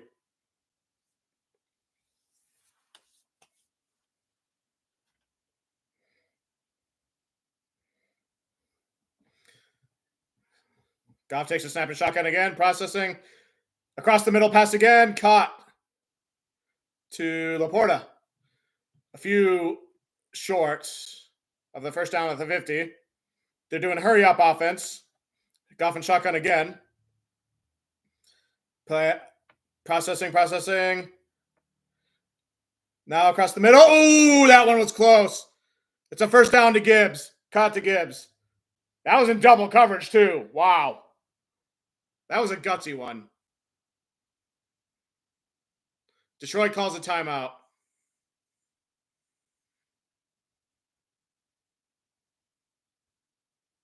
What are they looking at?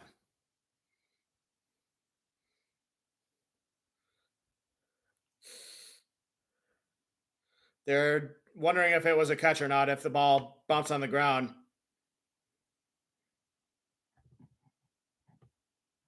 Previous plays under review.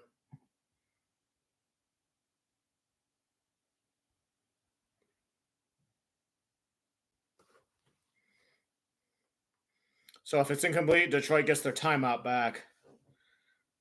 What would you rather have, though? I think I'd rather have the yards and the catch.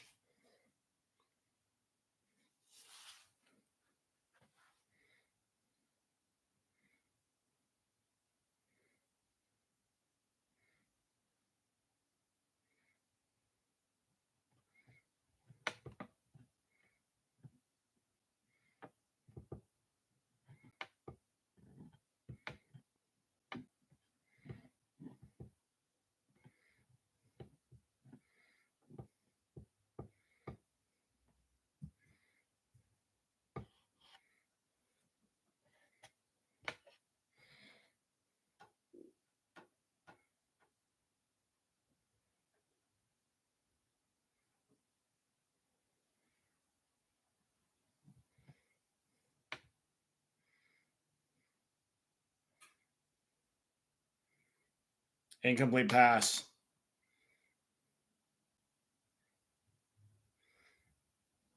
Detroit's timeouts restored to them. 104.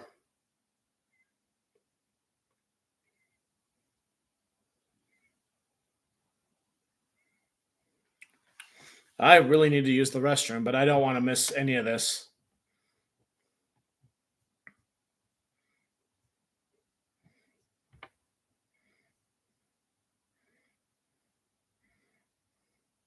Third and 3 at the 48. Hand off to Gibbs, goes up the middle of it. He gets a first down, goes all the way down to the 40.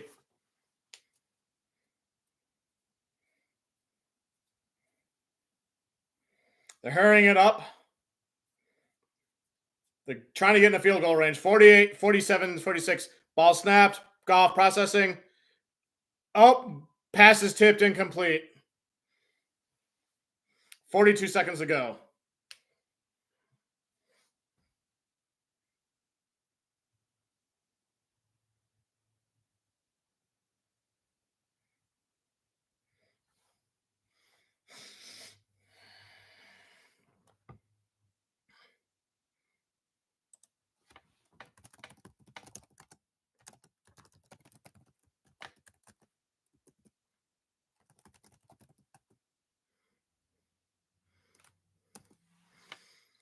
Goff takes a snap. Pass across the middle, caught by Gibbs. First down to the 30. They're in field range, pretty good at field goal range now. 34 to go. Detroit calls another timeout. They'll have one timeout remaining.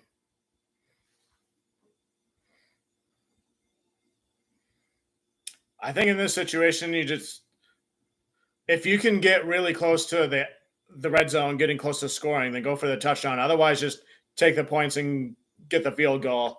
You'll be down by just one touchdown going into the halftime.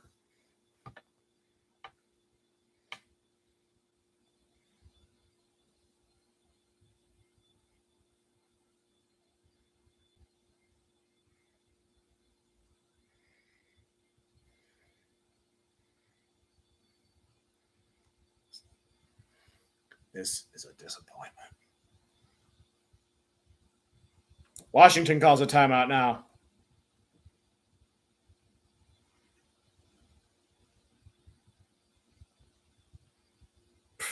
Tom Brady's goofy smile.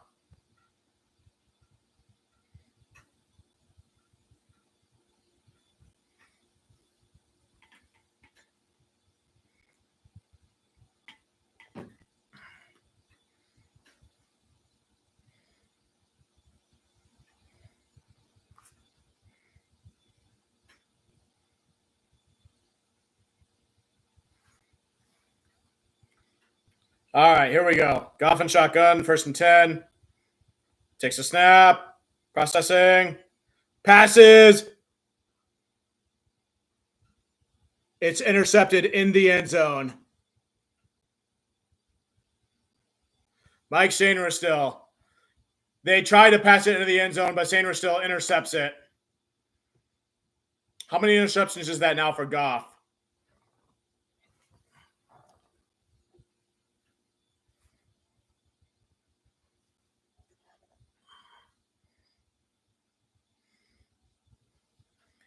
Yeah, Sainristil just jumps right in front of, cuts right in front of JMO there. He would have caught it if Sainristil didn't jump right in front of there.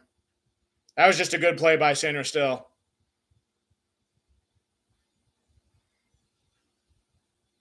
Wow, they really went for all the marbles there, and it backfired.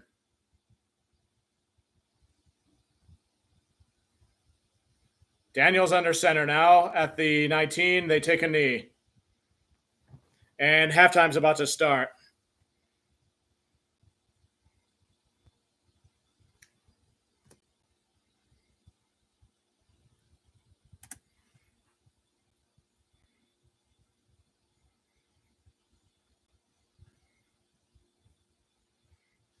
All right, I'm going to go to the bathroom real quick. And when I come back, I'll look at some of the halftime stats.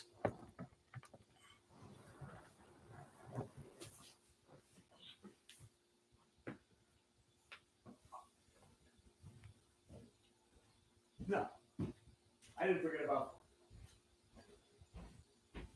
Fuck off. No, get the fuck.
All right, I'm back.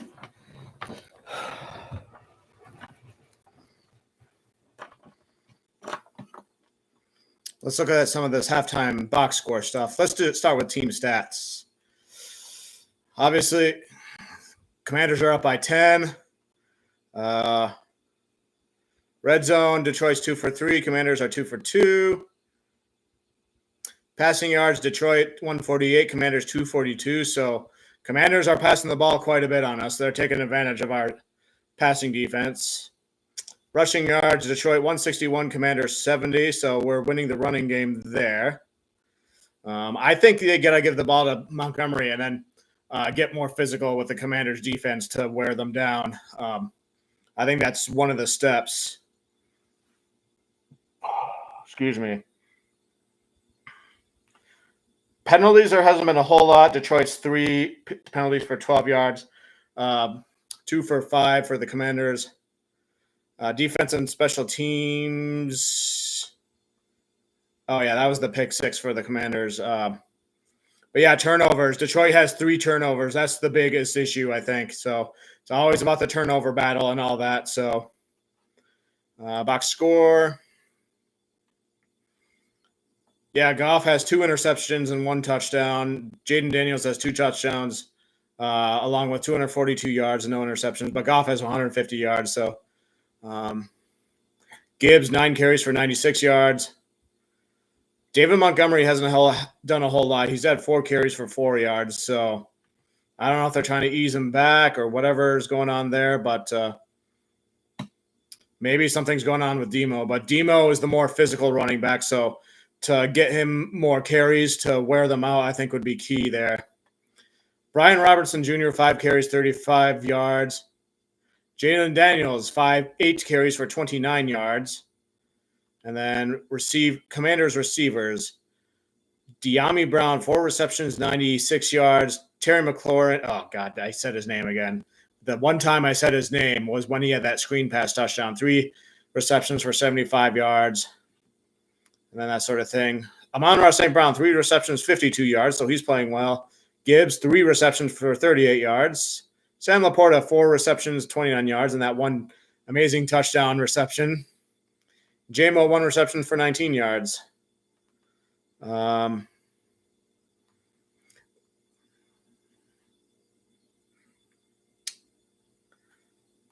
Yeah.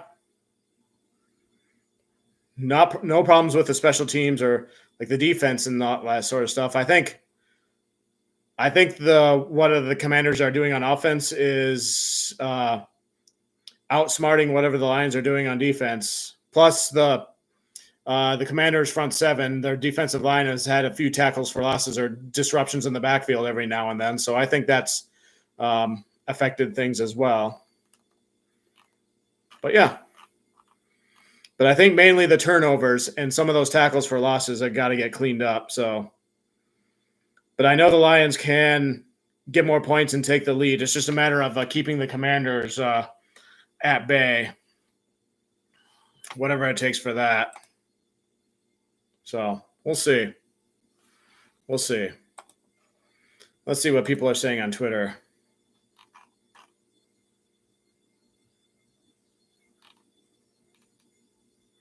Yeah, Detroit Lions are just saying halftime and then showing the score, which you would do if you were losing at halftime. The Commanders are currently beating Goff. Shut up, Perna. I've never appreciated that joke, and I still won't. You gay video editing pervert. Jared Goff strikes again. Is that a passive-aggressive insult tree?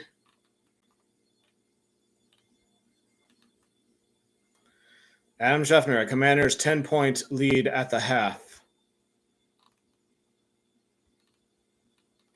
Then, yeah.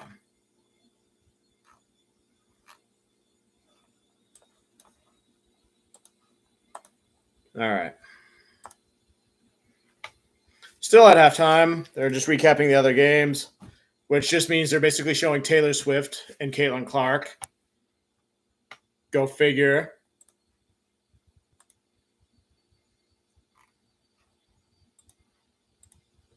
If the Lions lose, yeah, the Commanders are coming out and playing well. We knew it would be a shootout, but if the Lions lose this game, this will be a disappointment to this season because the expectation is the Super Bowl.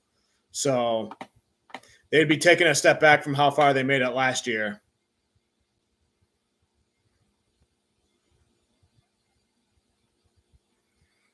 So this is definitely the one game I did not expect to lose, and if we do lose, then I will be upset. Like if they got to the championship game and they played someone like the Eagles and the Eagles beat them, then like I would understand a little bit more because the Eagles are one of the few other teams that are the most complete and well-rounded, even though their fan base, in my opinion, is the most toxic out of any fan base. And that's just my subjective opinion. I mean, I saw stuff about, I guess, Packers having fans having PTSD from being bullied by Eagles fans or something last week. So then that doesn't surprise me because the Eagles fans can be quite intense, I guess, is the best way to say it. But yeah, Lions are losing by 10 in this game, and I think a big reason is the turnovers. So we'll put points on the board, and we just got to cut down on the big chunk plays from the Commanders. I know, the storyline all season. They've had injured defensive players, but Amik Robertson's been out too because of the elbow thing. But, it's next man up. That's the way it's been all season. So, and Aaron Glenn will have adjustments and things will be better in the second half. This is just only one half, and there's already a lot that's been happening. So, yeah, I'm going to resume this Monopoly game I've been playing while we wait for the game to resume. Where am I with this right now? Oh yeah, still in the early stage of the game. I have one property of each of the colors, almost each of the colors, except for red and the brown. And that's how I'd like to keep it until I get the ideal situation. Suppose if I really wanted, purple has all three. I can make trades with properties for those other two. But I would need it to be some sort of equal trade.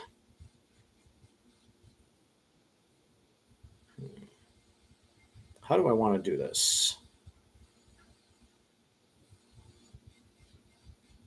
Usually I'll package something like one of the greens for one of the purples and then one of the utilities or railroads. But the thing is, nobody has landed on a railroad or utility yet. Actually, Shu has landed on short line. That's the exception.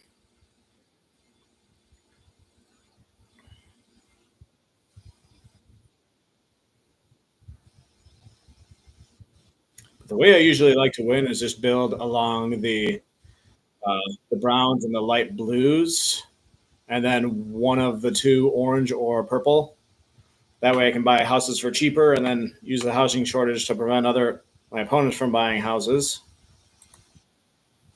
But nobody's landed on a lot of those properties just yet.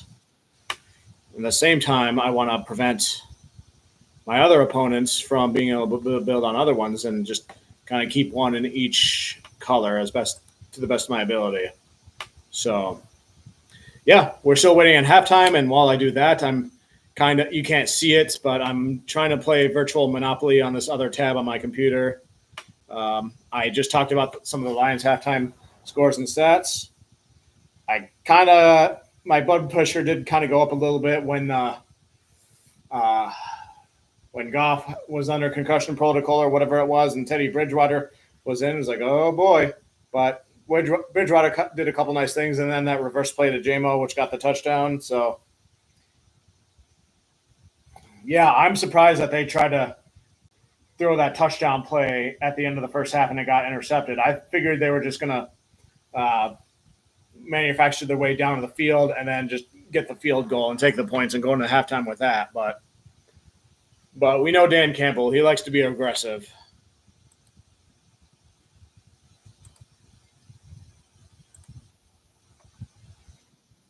I wonder if this has to do with the bye week.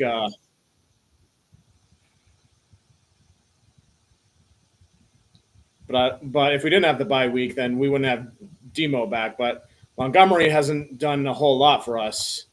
I'm hoping Montgomery can get a few more carries in this game and kind of just get physical and wear down the Commanders' defense, because that's one of the other ways that we've been able to defeat our opponents, like in the game against the Arizona Cardinals. If we wear them down, then we can capitalize with good speed, breaking through the tired players. That's been the formula.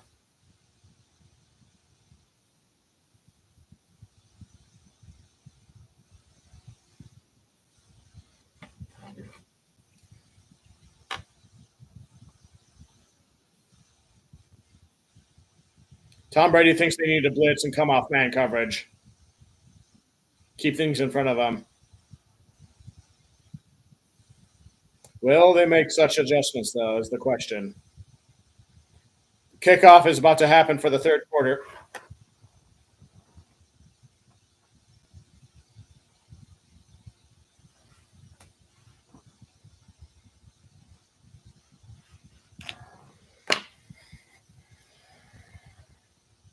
It's quarter 3.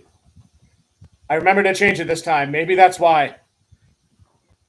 But the jinx, there's no jinx now because everything's up to date.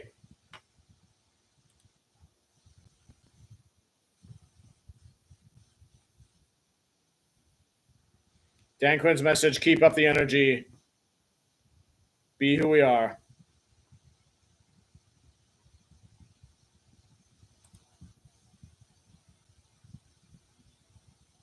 The guard with the knee injury has been ruled out. And I'm trading my green for one of the light browns, which was just landed on, as well as a purple. Trade has been denied. I'll continue that later. I see there's 3 people in here right now. Thank you for joining me. Just watching the Lions, playoff game. Hopefully they can win. I mean, this is an expected win if we knew there'd be a shootout of some sorts, but they've been kind of playing catch up a little bit. But this is a game, Dan Campbell says.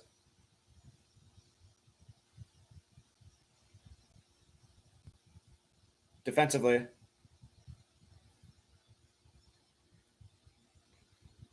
We need to tackle. Bottom line. Yeah, there were missed tackles.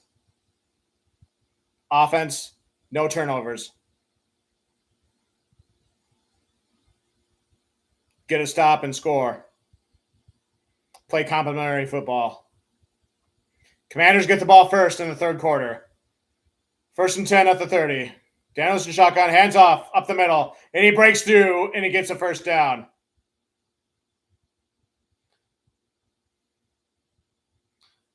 The Commanders are starting to kind of break through the O-line, the D-line, and getting like these first downs on these run plays too. That needs to get neutralized.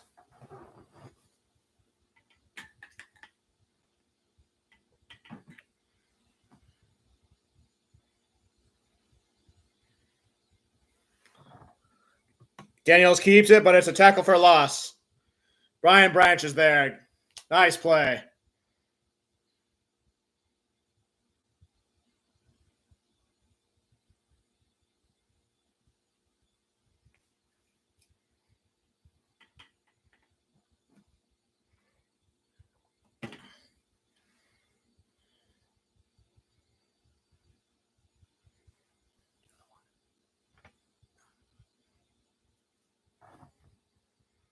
Second and 12. Danielson shotgun again. Player in motion. Takes a snap. He's getting chased by Jack Campbell. He blitzed, and he made him run, and he's brought down by number 93, Pascal. About maybe a gain at 1, but that disrupted whatever play he was going to do. The heck, he just knocked down somebody while he was... Anzalone wants a flag for that, but no.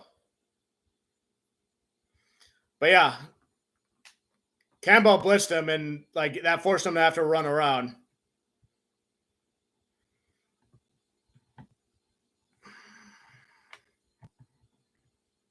Takes the snap. 3rd and 11. Flags are thrown. The pass was incomplete across the middle. Terry Arnold on the coverage. But what's the flag? Illegal shift offense. Declined. 4th down. They'll probably have to punt here.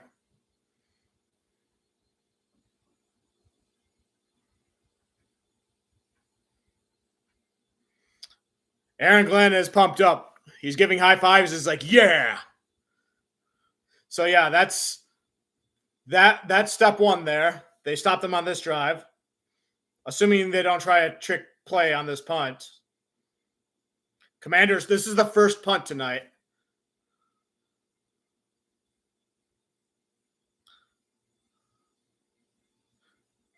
It bounced on the 5, goes to the 9. So that's where the Lions will get the ball.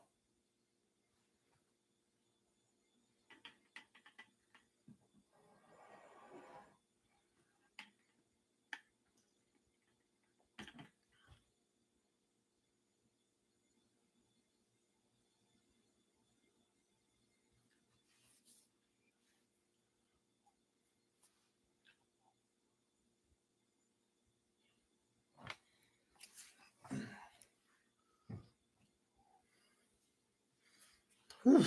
Lions offense is going to get the ball.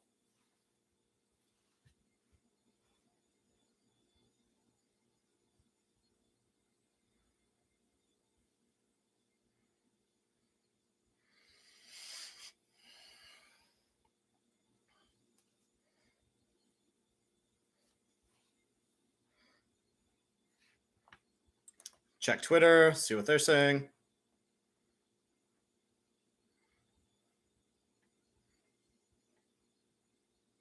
The Chiefs take a safety and changes their lead from 11 to 9. Was that something that happened in that game and I missed it? Oh, toward the end. That happened toward the end, and nobody was paying attention at that point.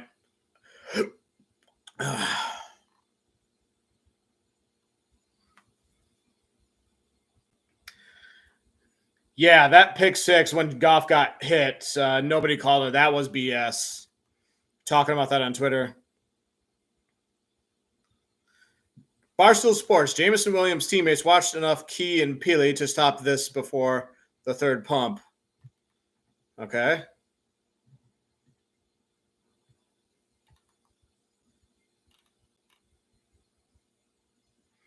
Peter Bukowski. The Packers wanted this chance so bad. Commanders are taking advantage. Blah, blah, blah, blah. Honolulu Blues. The defense has to win us this game. Commanders Ole Sam Cosmi has been downgraded out due to knee injury. Yep. And Goff rocked on that return.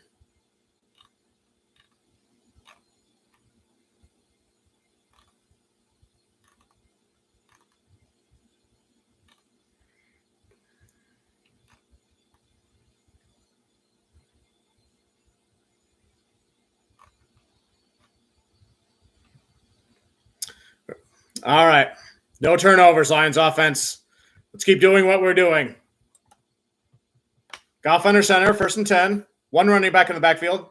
St. Brown in motion. Montgomery gets the ball, and he breaks one tackle, and he's going around the left side. He gets – I think he got the first down, goes out of bounds. He gets the first down there. There we go, Demo.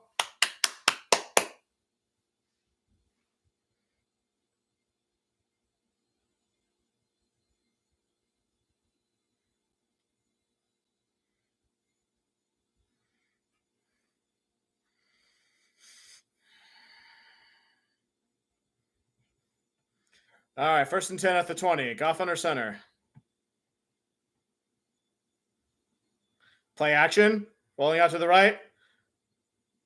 Dirt's it in front of Laporta. Incomplete. He was about to be sacked there, so.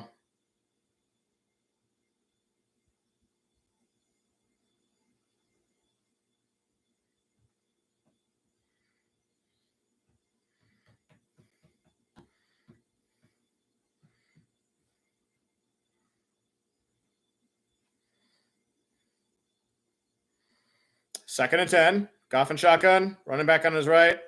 There's 2 receivers on the right. Hand off to Montgomery. Goes up the middle of it. He's duking. Gets about 6-7 yards.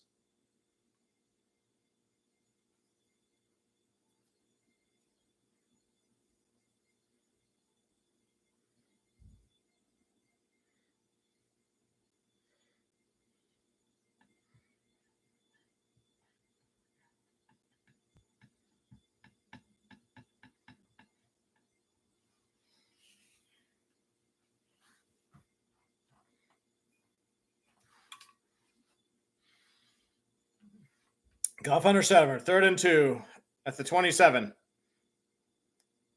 Hand off to Montgomery again. This time he gets tackled in the backfield, but there's flags thrown.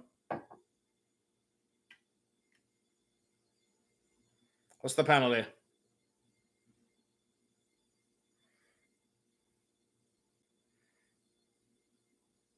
Face mask and defense. 15-yard penalty. Automatic first down.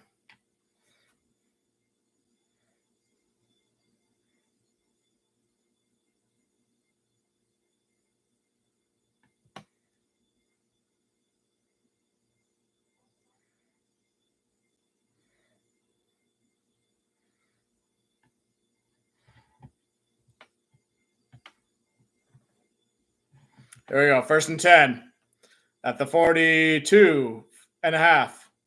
Goff and shotgun.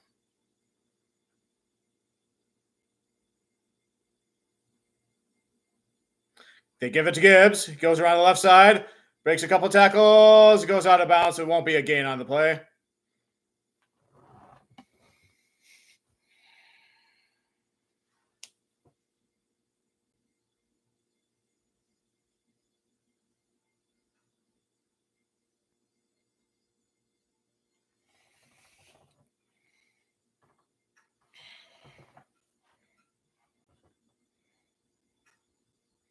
All right, 2nd and 11. Come on, Lions offense.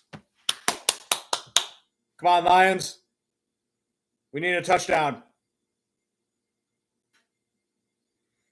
No gain on that play. They give it to Gibbs again. 3rd down.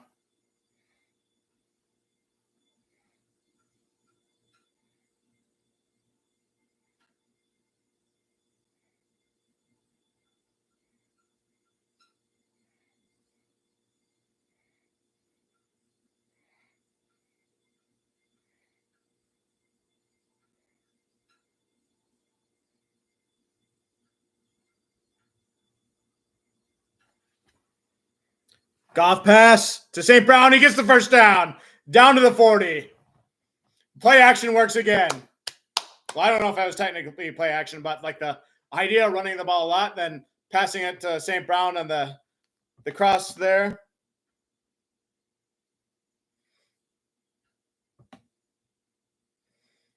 That's how you do it.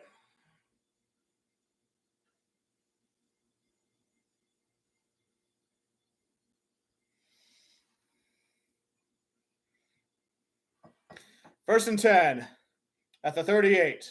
Goff under center. Running back behind him. Play action. Gets rid of it. Oh, dropped it. Incomplete.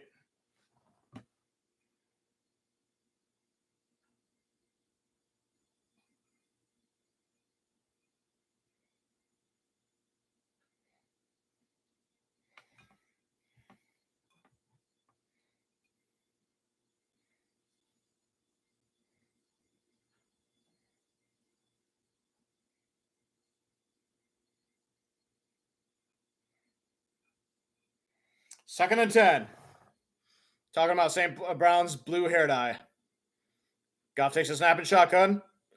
Dumps it off to Gibbs on the right side. He's going to get, spins and gets the first down. Down to the 27.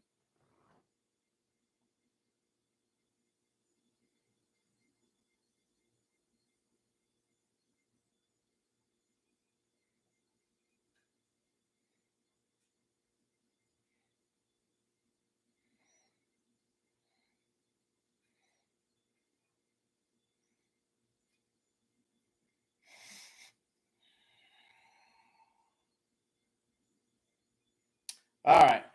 1st and 10. Goff and shotgun. Pitch it. Oh, it's a double pitch to St. Brown. He goes up through first down more, down to the 10, down to the 7. So Montgomery was standing on Goff's left in shotgun. He takes a snap, pitches it to him, and then St. Brown was going in motion, and then Montgomery pitches it a second time to St. Brown, who was motioning up the middle. Then he goes up to the middle as if he's a running back. Wow. There's a nice trick play we haven't seen before. All right, 1st and goal. Down to the 7. Goff under center. Running back in the backfield. Everyone's bunched up on the line. Goff yells kill. Play clock down to 2. 1. Snap it, snap it. They give it to Gibbs. He loses 1. No flag, though, for delay of game. They got it off the snap just in time.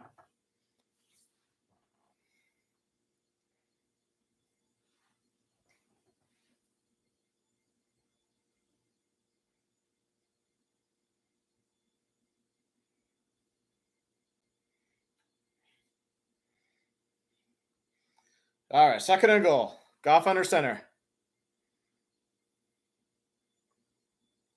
Goff under center. JMO in motion, running back in the backfield. Ball snapped. They give out to Gibbs. Goes up the middle with it. He's in. Touchdown. Touchdown. Gibbs again. Gives a high five. No touchdown celebration this time because they know they have work to do to get back to take the lead.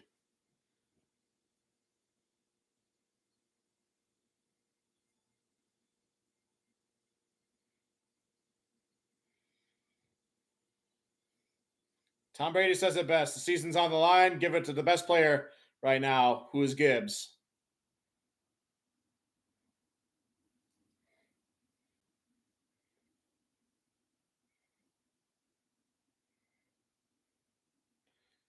PAT is up and good.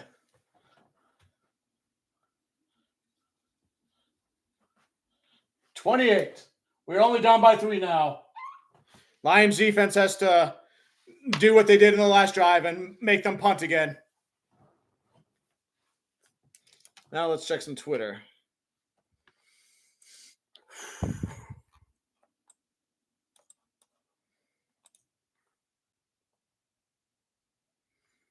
All right, let's refresh.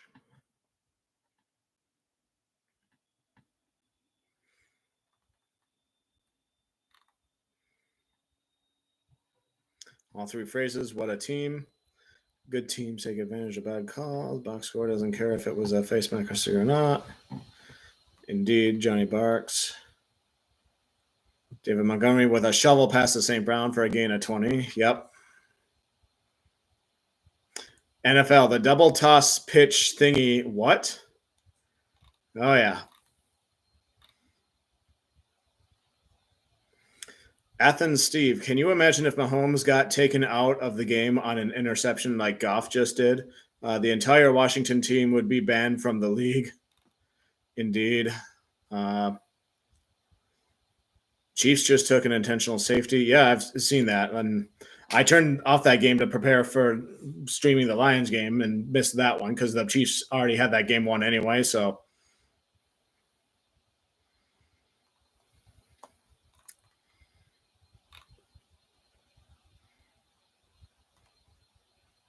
yeah, there's a lot of stuff about the Chiefs in this time around. Honolulu Blues defense needs to wake the fuck up. Well, they stopped them on that first drive, and hopefully they'll do it again.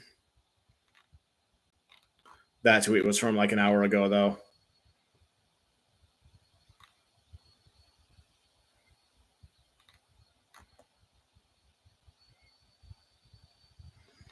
Johnny Barks, Ben Justin really doesn't want to lose to the Commanders. Yeah, after he called them while they were on the airplane on their way to Detroit to interview him, and then he said, never mind. I hadn't even considered that till now.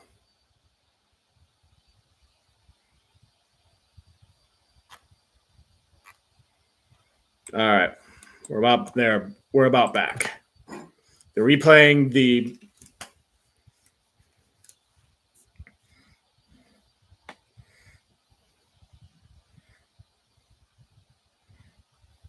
Yeah, they believe they incorrectly called a face mask penalty on Demo like early on in the drive, but I mean the refs also got it wrong when they didn't call the helmet hit on Goff during the pick six. So each side gets a miscall by the officials on that one, I suppose.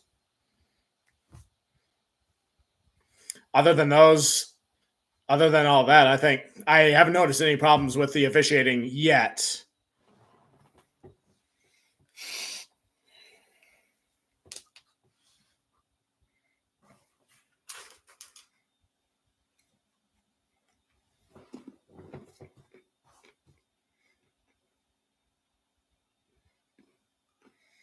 All right.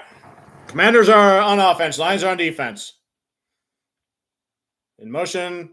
Pass. Oh, he's getting pursued.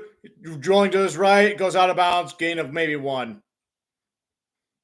Nice pressure there.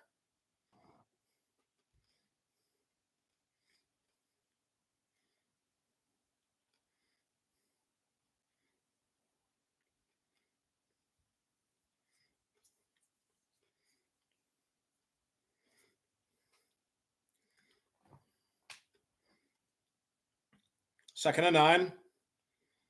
Daniels is under center.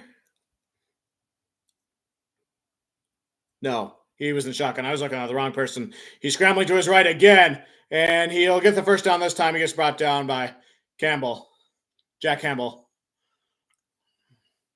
He was pressured and blitzed there, but he escaped it and then was able to run around.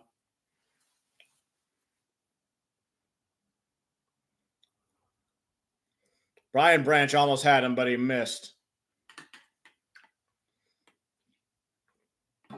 Why are they blowing whistles? They're showing sidelines, but not on the field. Melifonwu is standing, but he has an injury apparently. He's walking off with trainers.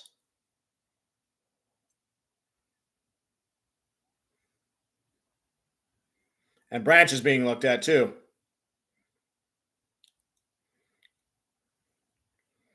What is going on?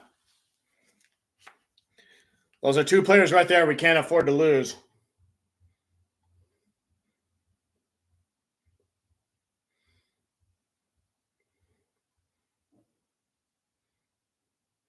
They cut the bottom of...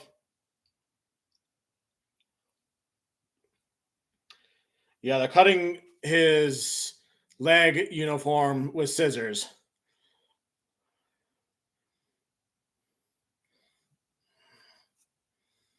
Come on, Lions.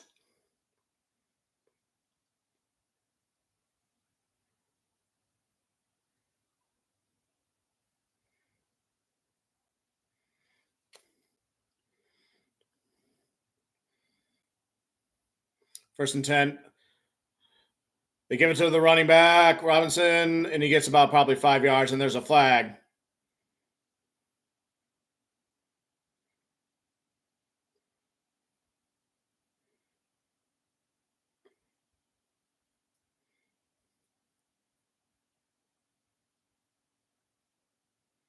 Paschal, unnecessary roughness on the quarterback. Come on, man.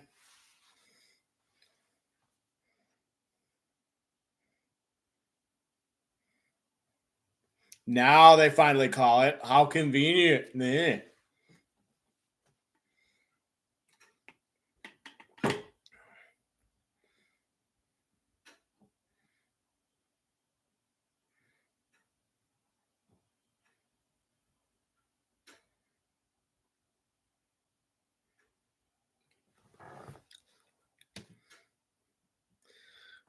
Come on, Lions. Brian Branch is back in. They're at the 45-yard line. A turnover here would be really nice. They hand off to Robinson. Goes around on the right side. Goes out of bounds.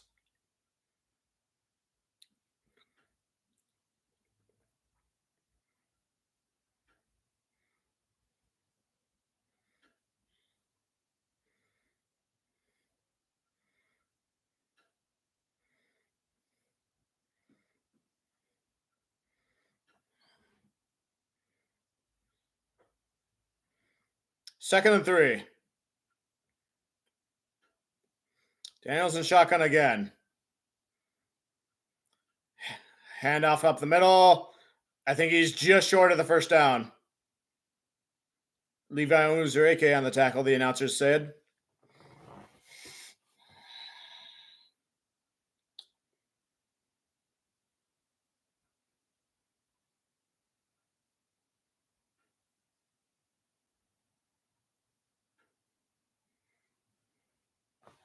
Third and 1. Hand it off him again. I think he got the first down. It's close, though.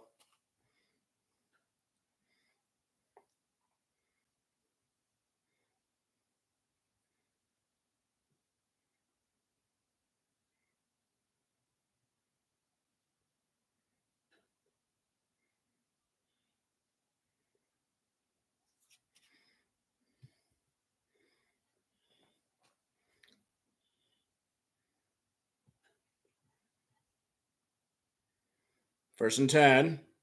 Daniels in shotgun again. 3 receivers on the right side. Play clock at 2-1. Ball snapped. Quick pass to the right. Screen pass, but it doesn't work. He doesn't have any gain.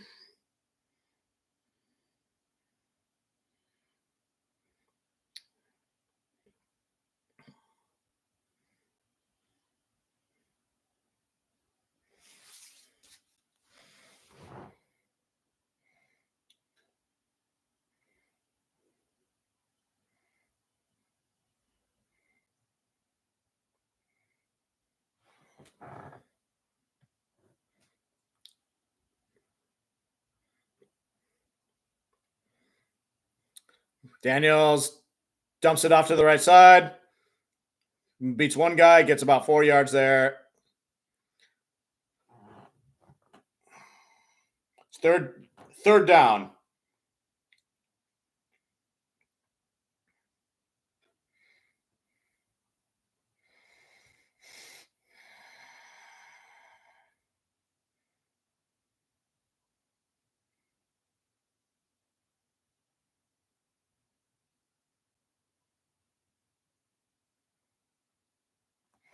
Third and 6. Come on, Lions. Turnover or no first down or touchdown. None of those. Get a turnover. Pass it. He doesn't get the first down. Tackled by Brian Branch. It's 4th and short. Commanders are probably going to go for it. Brian Branch is injured, though.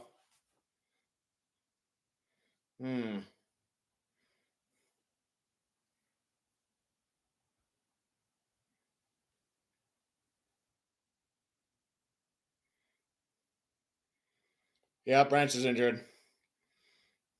They try to make it look like he rolled across them, but he was down.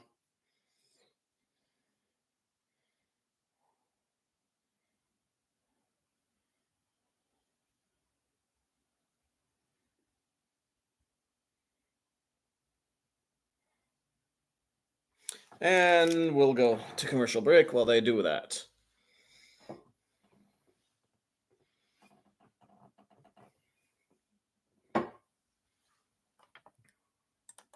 I'll do some Monopoly.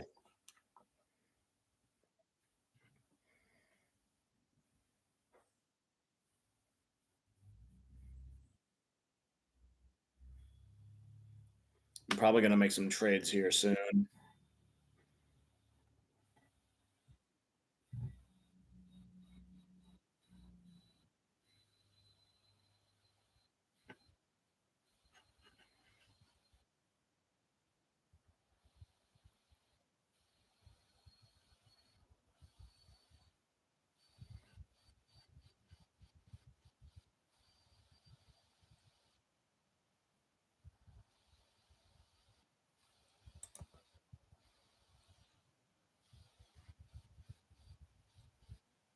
All right.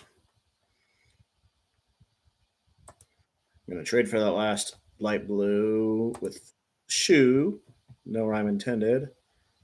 How do I want to do it, though? Oh, yeah, all the oranges have been bought, too. So that's one of my other preferences to get. So I guess I'll trade a purple for a blue. And it was rejected. What? Okay, let's try a bigger deal then. Doot. Both orange and light blue for, let's say, a yellow. Okay, green.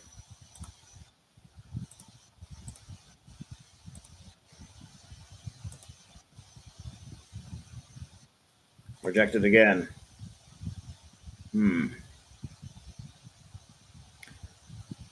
How about I try trading with Battleship for one of them? If that's not working, then I'll try a different opponent.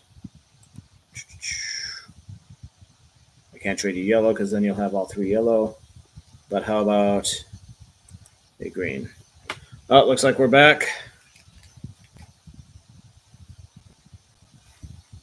1:53 to go in the third quarter.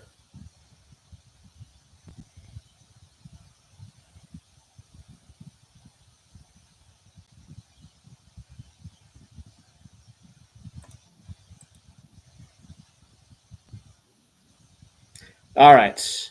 I got an orange and a utility for that green with Battleship. But this game, football. Daniels is under center. 14's in motion. It's 4th and 2. It's play action. He's rolling around to the right. He's going to get it.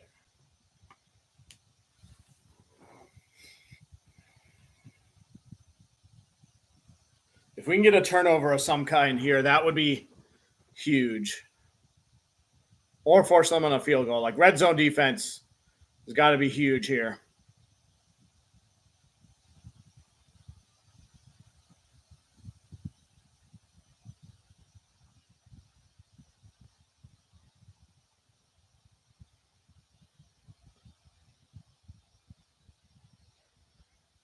First and 10. Ball snapped. Get to the running back to the left side. Gains probably 5 yards. Down to the 13.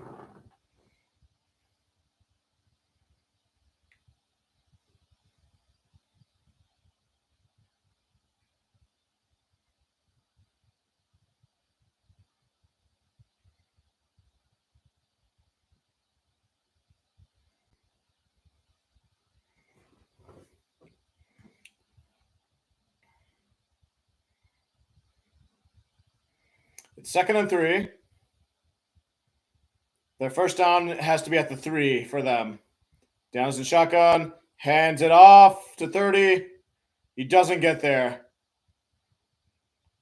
Couple yards short. 16, 15, 14 to go in the third quarter and counting. It'll likely end. The next play will probably start the fourth quarter.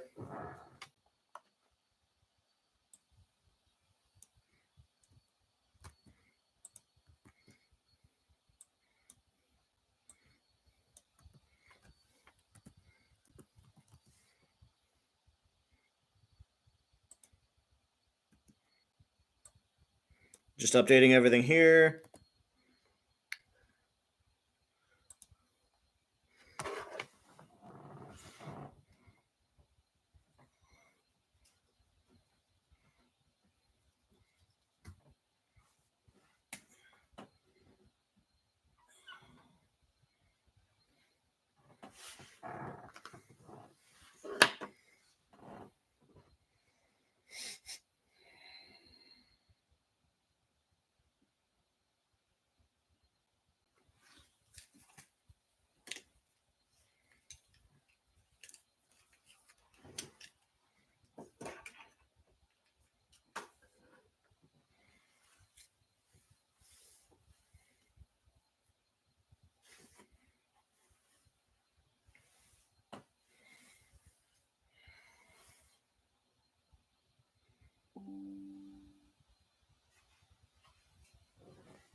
By the way, I did say that, I don't know if I've said this before, but I intend to boycott the NFL Honor Show, like watching it.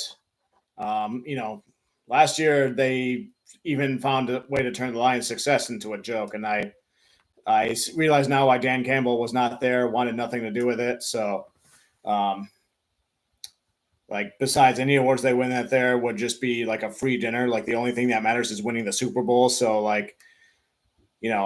I don't care about any awards that the Lions would win in there. I hope the Lions players play well enough to win those awards, but I don't care if they win them because I only care about the Super Bowl win. So I will not be watching it.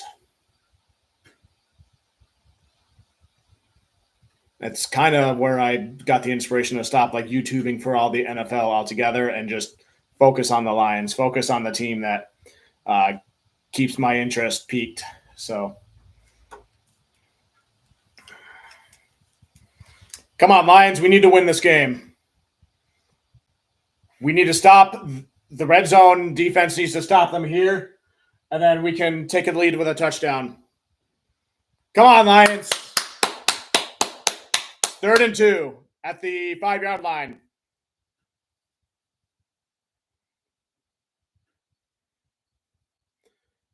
Quick pass to the right side, and they stop him. Nice tackle at the line of scrimmage. Terrion Arnold, key stop there. They don't get the first down. It'll be 4th down now.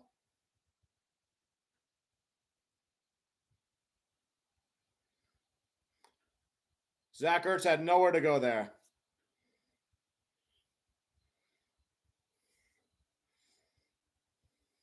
I presume they're going to go for it. So we got to stop them one more time.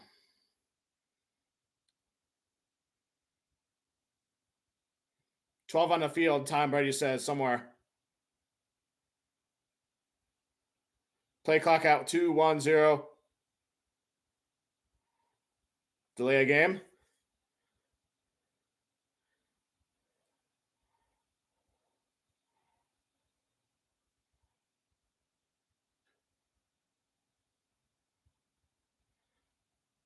So the Lions had 12 men.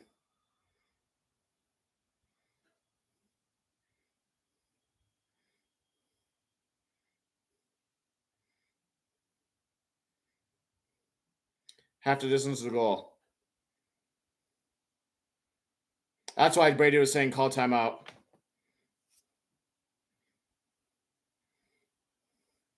All right, so 1st and goal at the 2. They hand it up to the middle. Did he get in? Looks like he's half a yard short. We need a turnover.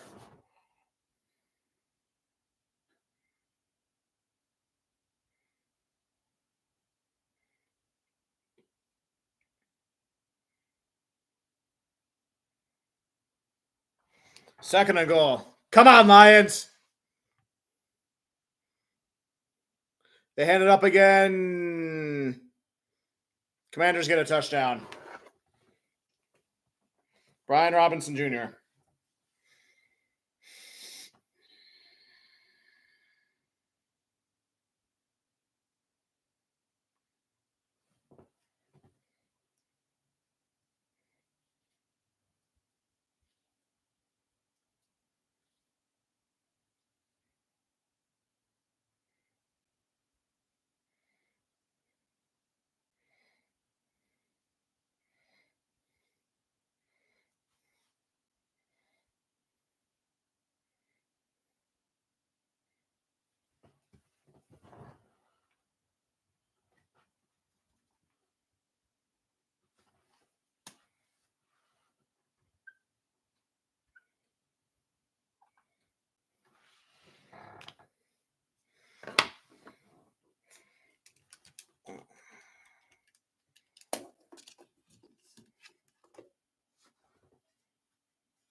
All right.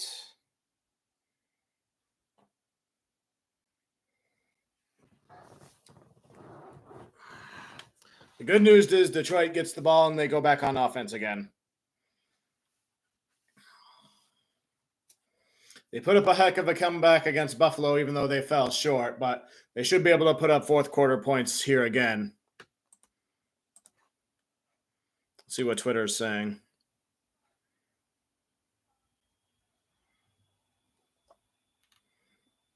More like, oh, they didn't call it on Goff, but what if Patrick Mahomes was it? Then the refs would be bleh. Andy Agar, Ben Johnson is wild.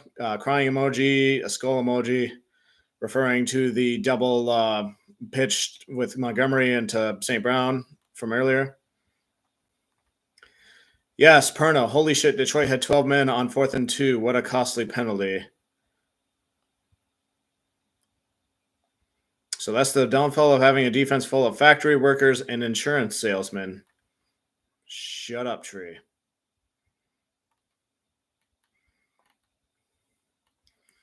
Perna again. I honestly didn't think Detroit had enough healthy players to have 12 men on defense. Very funny.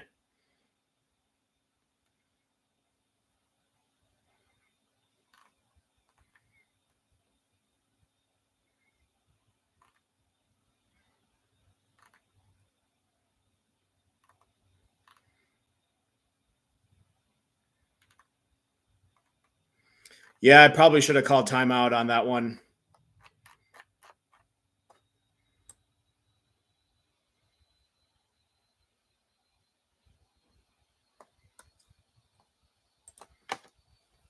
All right, back to the Monopoly for a bit.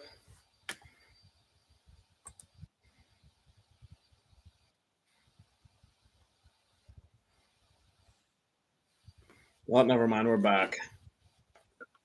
Kickoff's about to happen. Who are they showing in the stands? Kevin Johnson, Curtis Martin.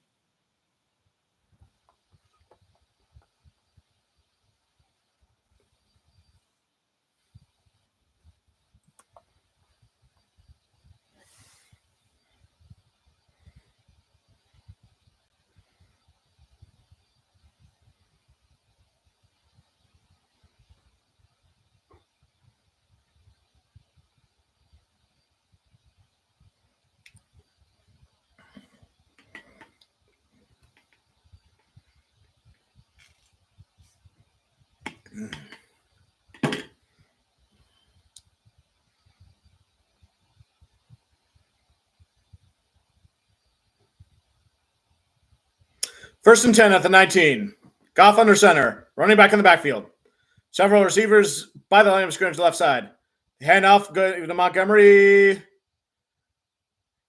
Gets about 4 yards. Took a while to take him down, but he got 4 yards of it.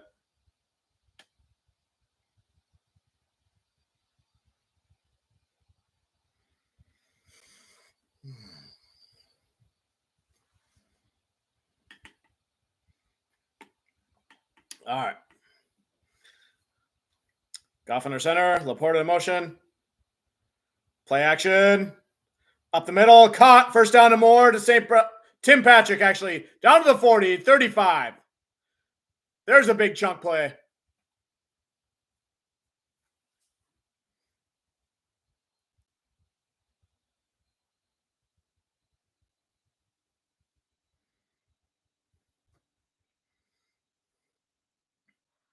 He was a waiver pickup after spring training, I think.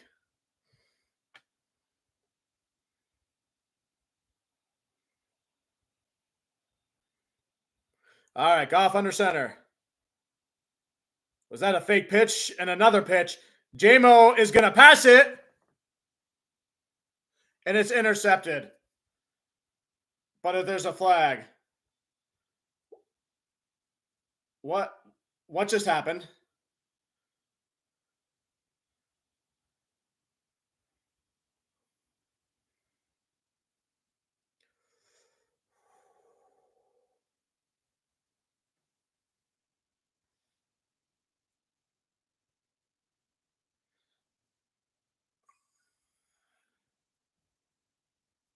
Shit. It was on Detroit, and it's an interception. 4th turnover, announcers are saying. Graham Glasgow was downfield. Commanders are going to get the ball back. They had Jameson Williams passing the ball.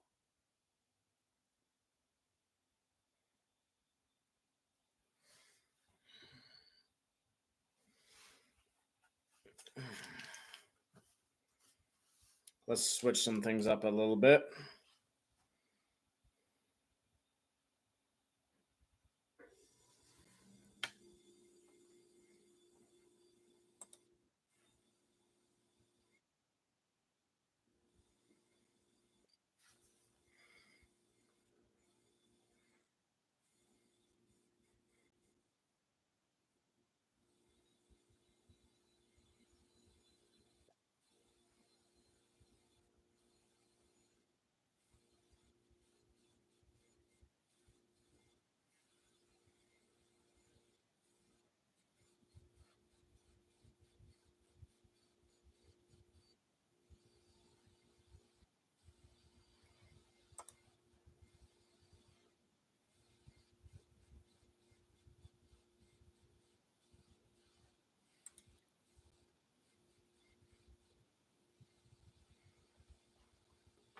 Have it your way. You will. Trade. Let's trade my utility to that last light blue. Let's see if that works. Oh, wait. I forgot I had the other red. No, let's trade for the orange.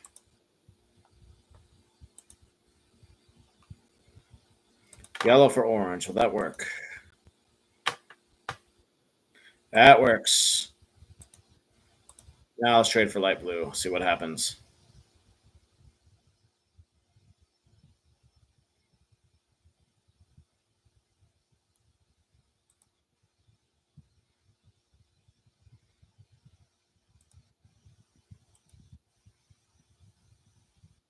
And it works again.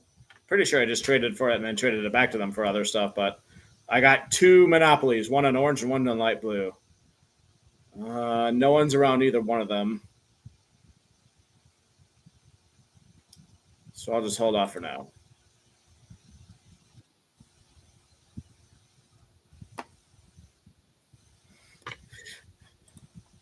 Sandra still got another interception from that one. All right. Commanders get the ball. So 34. They hand it off. And he breaks through on a run play, get it first down 50, 40, 30. Big chunk play down to the 30.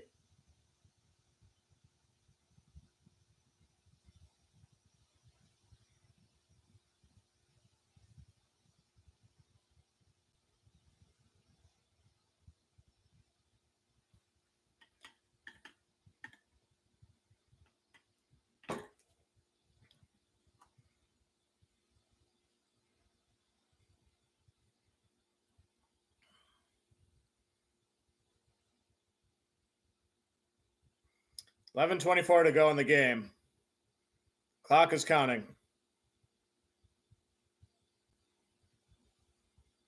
Giving up the Commanders are trying to eat the clock.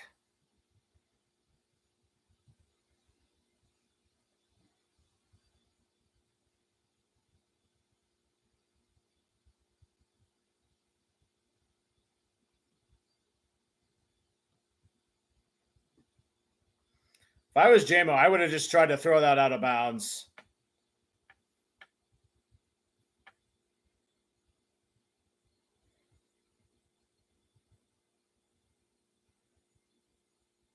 Second and 5.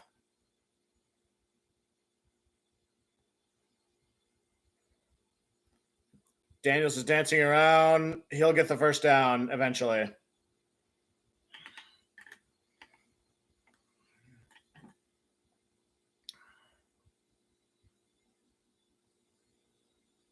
If the Lions lose this game, this season will be a major disappointment.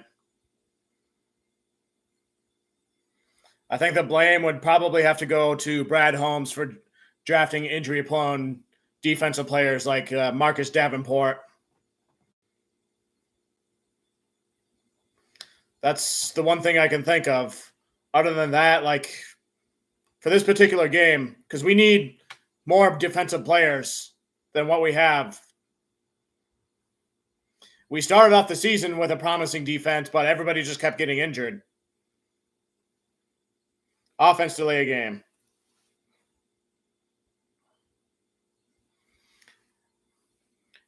And uncharacteristically, there was a lot of turnovers by the Lions offense in this game. It's some of it's credit Commanders, but like, and then others were Lions,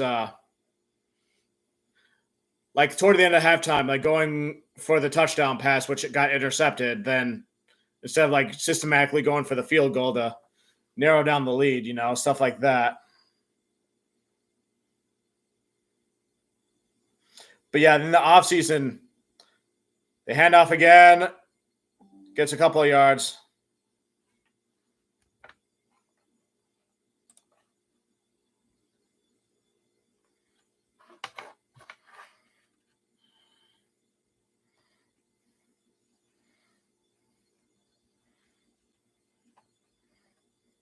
Yeah, we need help on defense pretty badly, though.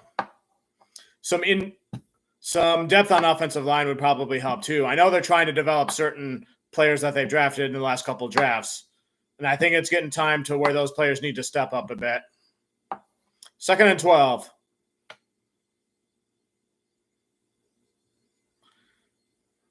They blitz him.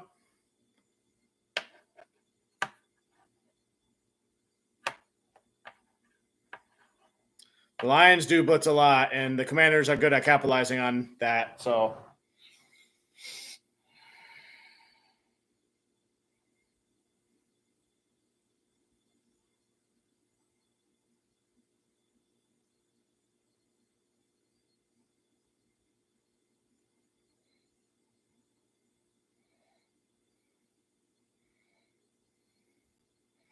If the Lions lose this game, then Ben Johnson and Eric Glenn have to come back, right? Because they came back because of unfinished business last season.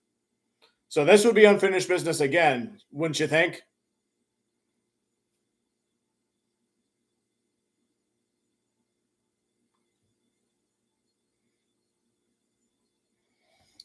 But yeah, the Lions offensive guards, maybe they could get some upgrades in the draft and stuff like that. Definitely help on the defensive line with all the injuries and everything. And help in the secondary too. Continue to build on there. McLaurin gets within the 2-yard line.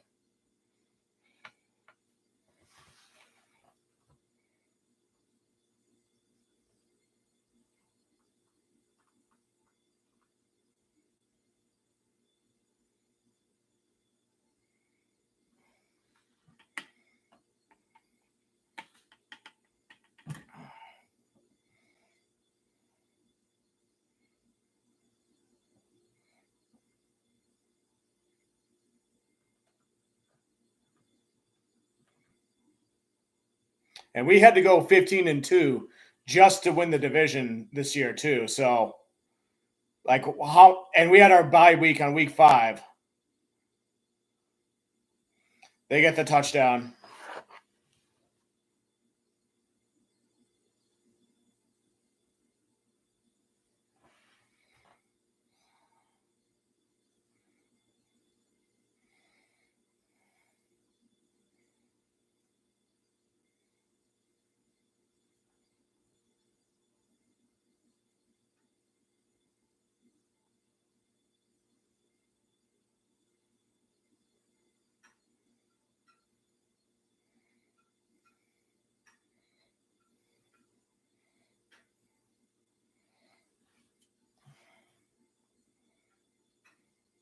Washington is probably going to become our new arch rivals after this if they win. And we play them in Washington next year, so that'll be an interesting revenge game for sure.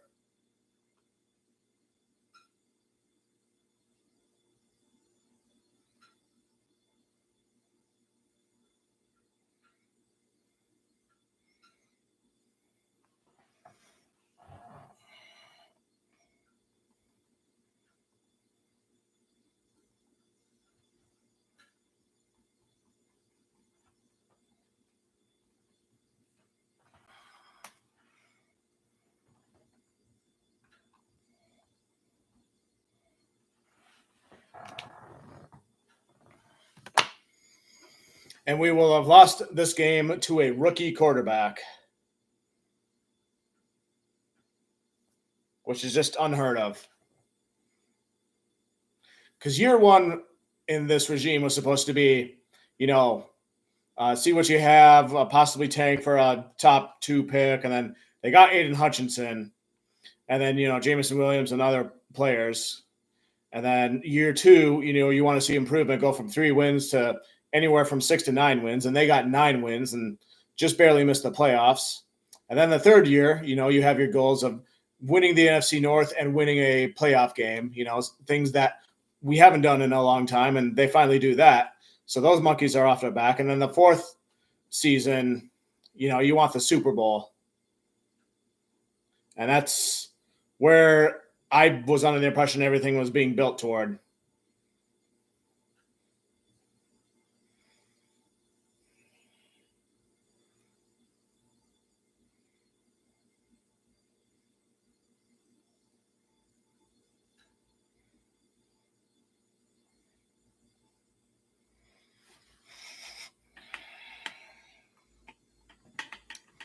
But yeah, if we lose this game, it will be a disappointment. And I think the blame has to go to Brad Holmes for signing injured players, people with injury histories. Like Davenport, who was out for the rest of the season after week 3. Levi Onwuzurike, he's done what he could this year and last year, but like he had a back thing in college, and we drafted him, and he had to miss all the second year, and that hindered his development. And he could have been as good as a Lee McNeil, if not better. But, Roger Goodell, I think, is in a way behind this too, because he purposely put this Lions schedule week 5 bye week and really made the long stretch a difficult one for Detroit. And we had to go 15-2 just to get the bye week and get the rest week to get who we could back. So, and then front loading the schedule with the tough opponents and then putting some opponents that you thought were going to be tough in the back end. So Roger Goodell is still clearly against Detroit.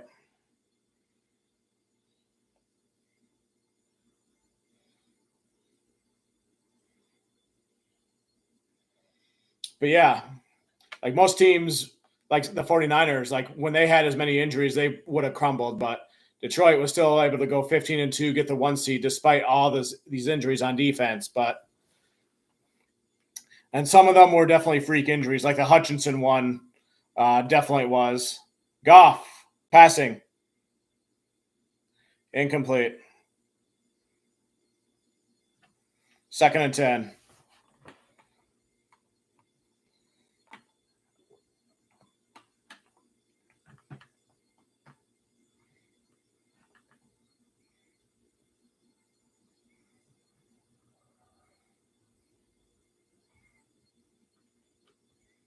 Washington's a team that just had 1 year of rebuild and they could automatically already go to the championship game, where Detroit had to do it in 3 years. Gibbs catches a pass. He gets a first down to the 40.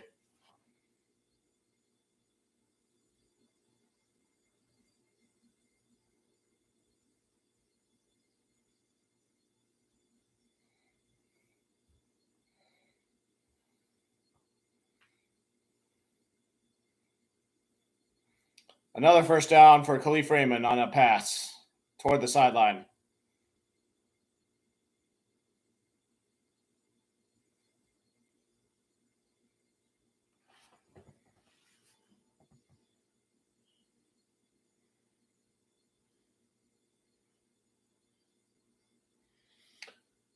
And we had a bunch of defensive linemen injured, like edge rushers and interior people, as well as a bunch of our linebackers. But Jack Campbell did a good job with what he was given to work with, I thought.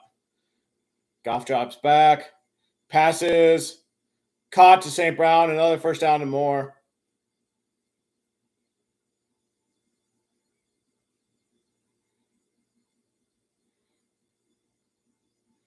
Lions are moving the ball. The question is there enough time for them to be able to get enough points? We're down by what? 17 points? We would need 3 touchdowns. We would need 2 touchdowns and a field goal just to tie this game at this point.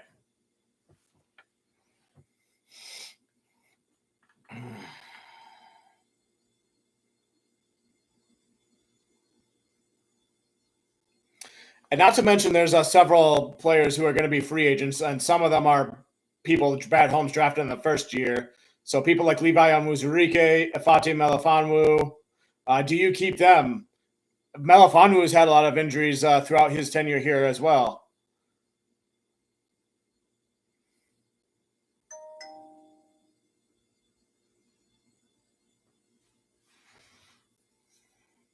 Or do you just draft a new fresh lineman?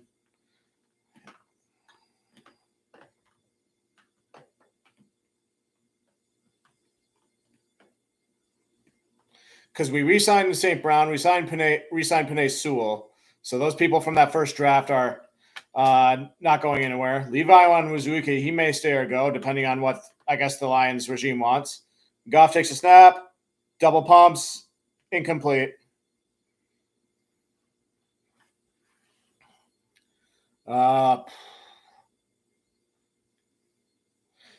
The year 2 of the Brad Holmes draft, that's when we got Hutchinson and Jameson Williams. You could probably franchise tag both of them because they were drafted in the first round, right? Josh Paschal will be in his last year. Kirby Joseph.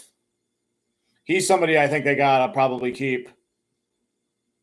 His interception skills are pretty good. Trying to think who else.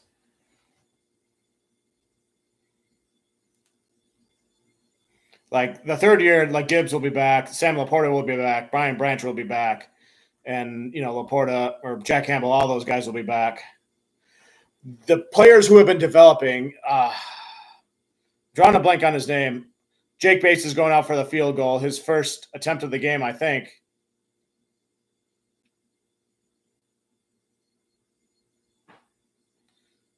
Kick is up and good. So, as we all knew, the Lions were going to put 30 on the board.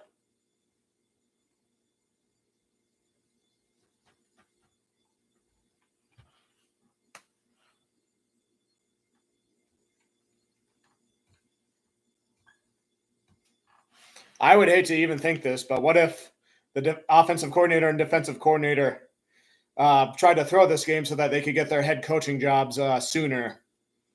That's something I always think about, like with certain coaches, and their hidden ulterior motives. Because rumor was Ben Johnson wanted the Chargers job, but Jim Harbaugh beat it to him because he was still coaching in the playoffs. So I don't think Ben Johnson's going to want to leave now because there's unfinished business. But like I predicted before, I think Aaron Glenn, if he leaves, he'd probably go to the Saints because he's coached there for a lot of years and he knows people there. Otherwise, maybe the Jets, because the Jets have a lot of talent on defense that Glenn can work with, I think. And then he'll probably revamp Jets offense stuff there. And then Ben Johnson, like I talked about, I think he would probably go with a team with enough pieces on offense, both like the offensive line and like playmakers and, quarterback he will work with. He won't just go to a team because they have just to develop a quarterback. He wants to work with the entire offense. That's why the Lions offense has been good, because so many offensive players do good things because of Ben Johnson, especially with fundamentals and stuff like that and blocking. Of course, Campbell has a hand in that as well. But I think a team like the Raiders or the Jaguars probably have the pieces. Raiders, I know they have Jackson Powers Johnson. They have the two tight ends, which is similar to, St. Brown and Laporta and the type of passing plays they like to do. And then they could probably draft a quarterback and go that way. I don't think he'll go to the Bears. I really don't. I know it was leaked that was his team, that was his top preference last offseason, but for all we know, that could have been fake news. Some executive behind the scenes trying to stir the pot.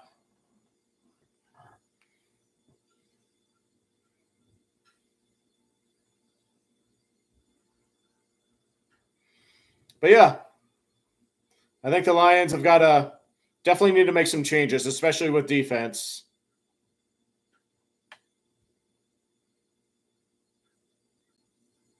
Like, we need healthy players. Lions are doing an onside kick. Who recovered it? Looks like Washington got it.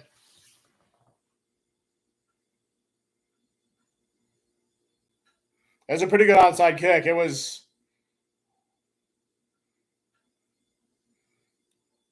Reeves-Maybin almost came up with it, but Ertz wound up getting it. Vaki was involved too.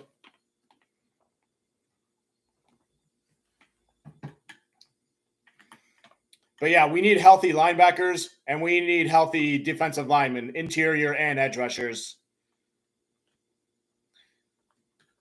I think we keep Zadarius Smith to go along with Hutchinson. Pascal will be back too. Ali McNeil, hopefully he's healthy. But we need another edge rusher to kind of develop. But I don't want to talk about that too much because I want Brad Holmes to not let his opponents in the draft know to steal the edge rushers that they need, if that makes sense. But stop trying to sign injury-prone players like a Davenport who haven't been used. That way we don't have to work with second-string, third-string people for the majority of the year.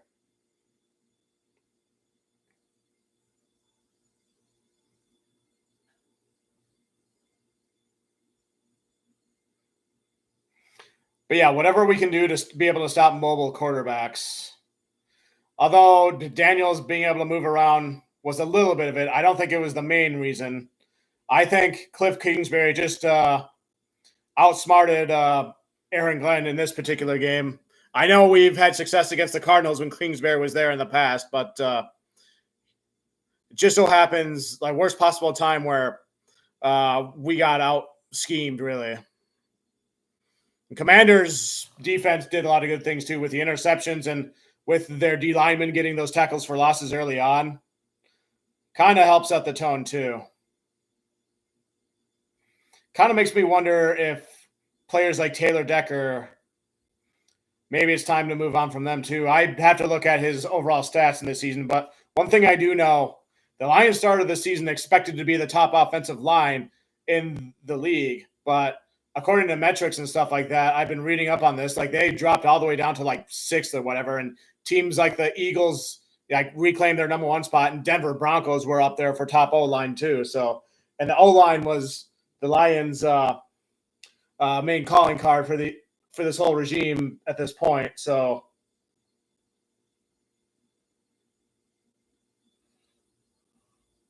Washington calls a timeout.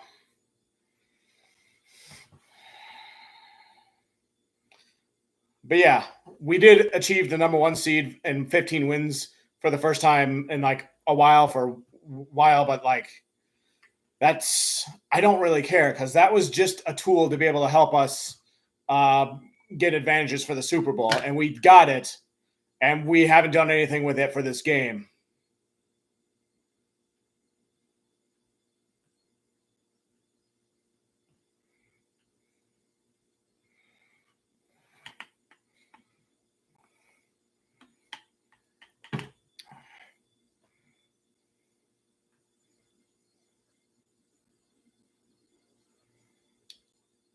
Commanders catch it for another first down.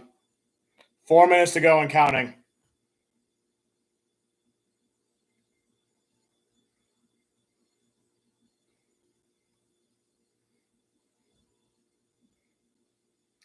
We just need a healthy defense. We need players who can stay healthy.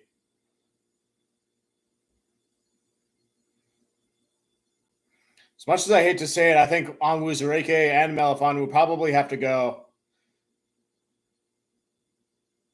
Pascal's been like starting and getting like a lot of reps, but like he's nowhere near as good as Hutchinson. Like, he's a good run stuffing type of.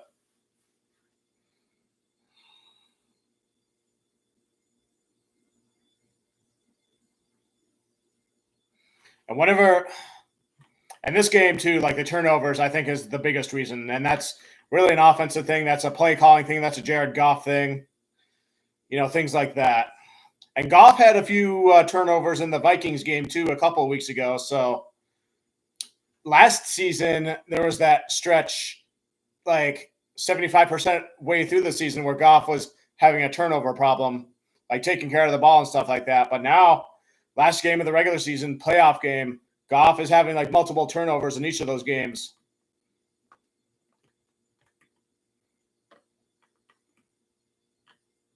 So maybe the other teams are starting to figure us out. Maybe it's just Goff not being smart.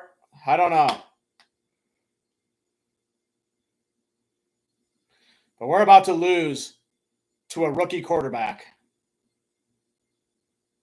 Don't get me wrong. The head coach, Quinn, has a lot of playoff experience, and that's the one thing I respected about them. Like, if they beat us, then like because I think the year that the Falcons went to the Super Bowl, I could be wrong, but I think the Packers were a 1 seed then too, and they made it past them in the playoffs and made it to the Super Bowl. That would have been 2016, 2017. I'd have to look that up, but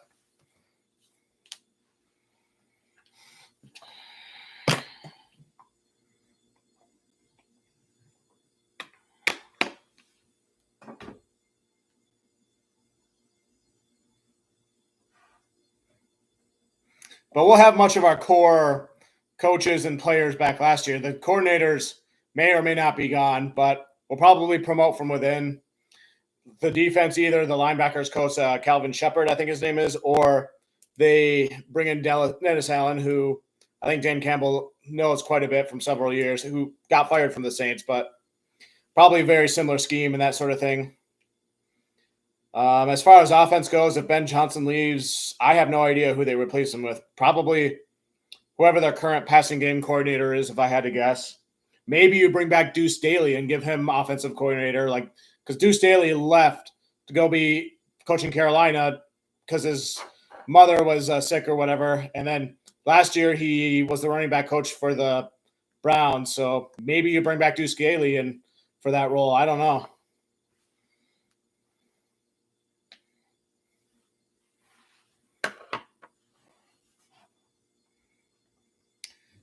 Tom Brady's talking about, Lions, everyone is in shock.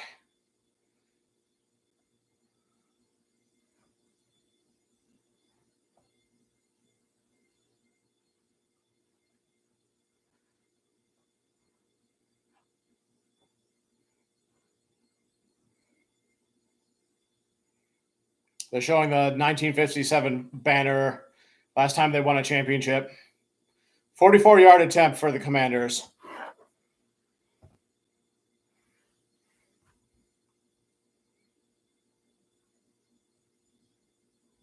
Kick is up, and it's no good.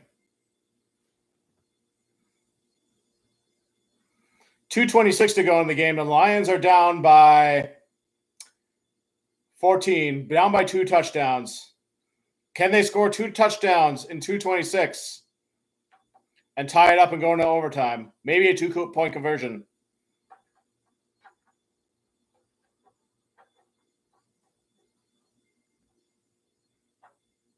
Because Dan Campbell said the goal this year was the whole enchilada.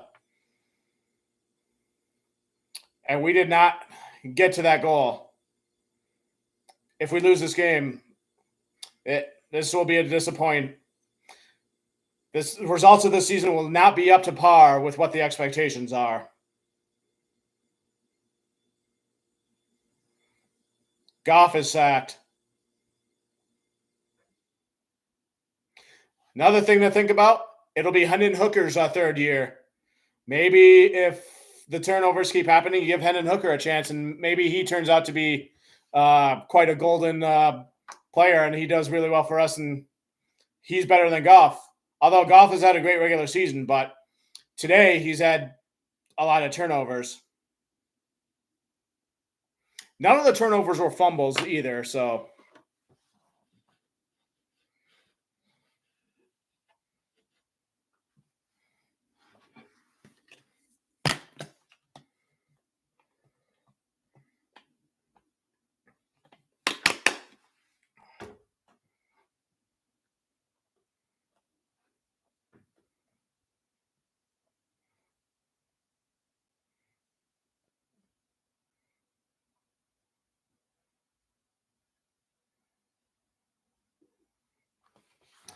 Let's see what Twitter's saying.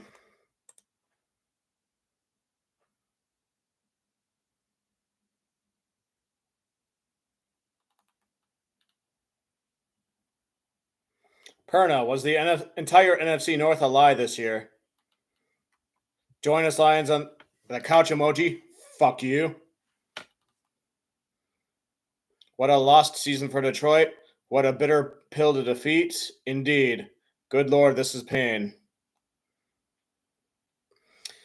Oh, yeah. Do you remember what we did to the Dallas Cowboys this year?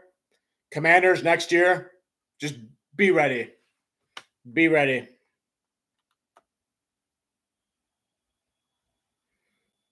Can't believe this season is going to end on a JMO interception. LMAO. Maybe trade JMO for an extra first-round draft pick. Get a different wide receiver who won't give us heart attacks off the field with crimes and stuff. Trying to be a hood gangster person.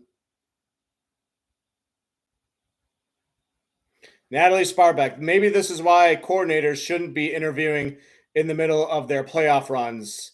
Terrible. Yeah, agreed.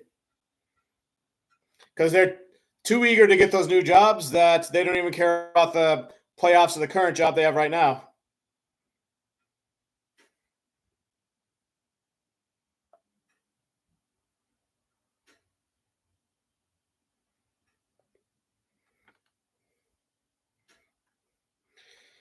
Scooter, why didn't we make Dan Quinn our head coach? Serious question. Yeah, I really did respect Dan Quinn as a head coach with what he's been able to accomplish in his coaching career. So,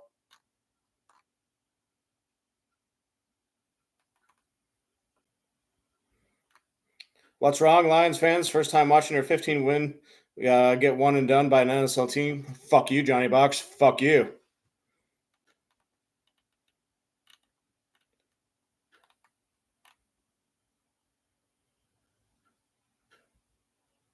Dan Orlowski going to be a Kings of the North comeback. Okay.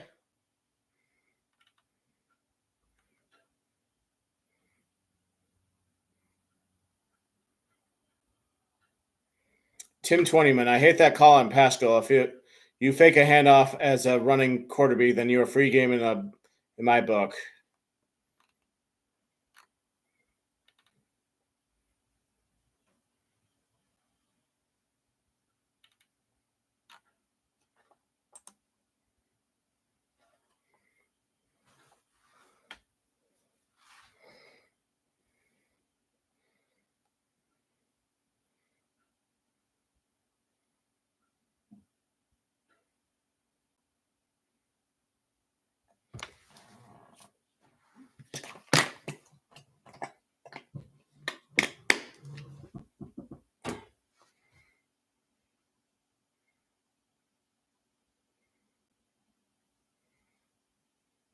Like, what do? You got to change something, right? I mean, last year Josh Reynolds dropped that key fourth down pass, and he didn't come back. Chase Lucas messed up that punt for us in San Francisco. He didn't come back either. Maybe you fire Dan Campbell and promote Ben Johnson the head coach. I don't know. I don't think Dan Campbell's going anywhere. He's gotten us as far as he's gotten, but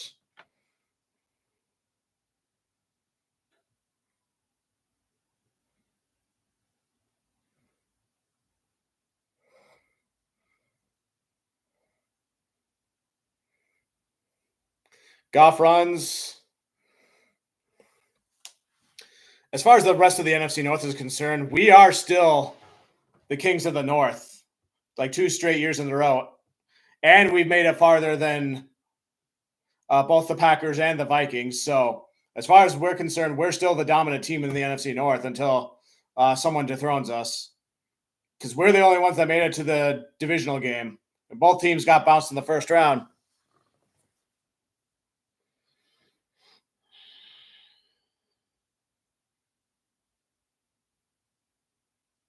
Laporta gets a first down.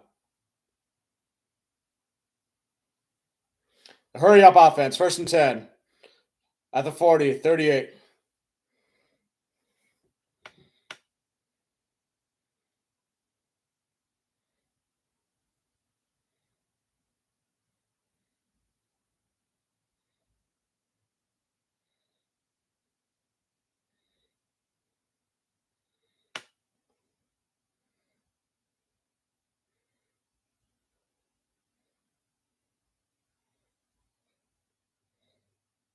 And the Commanders were like the one team out of any possible matchups in the NFC I felt reasonably confident that we could beat. And obviously that was incorrect. So this is part of the reason why I preferred playing teams we knew from the NFC North.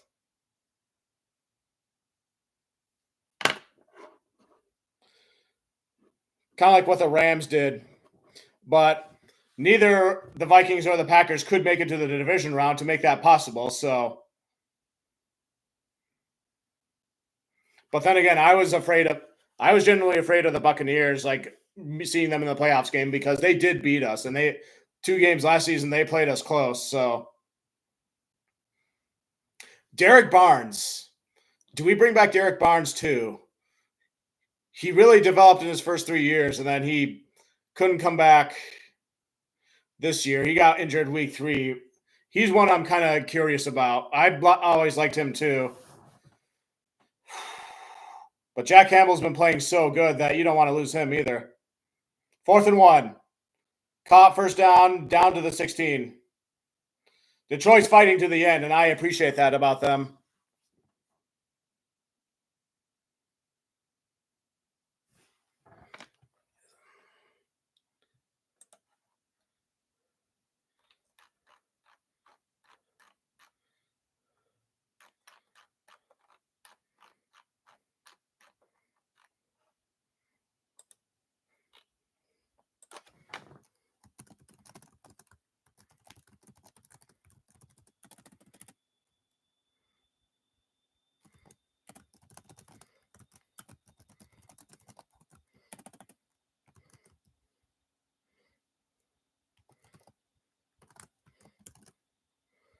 Incomplete.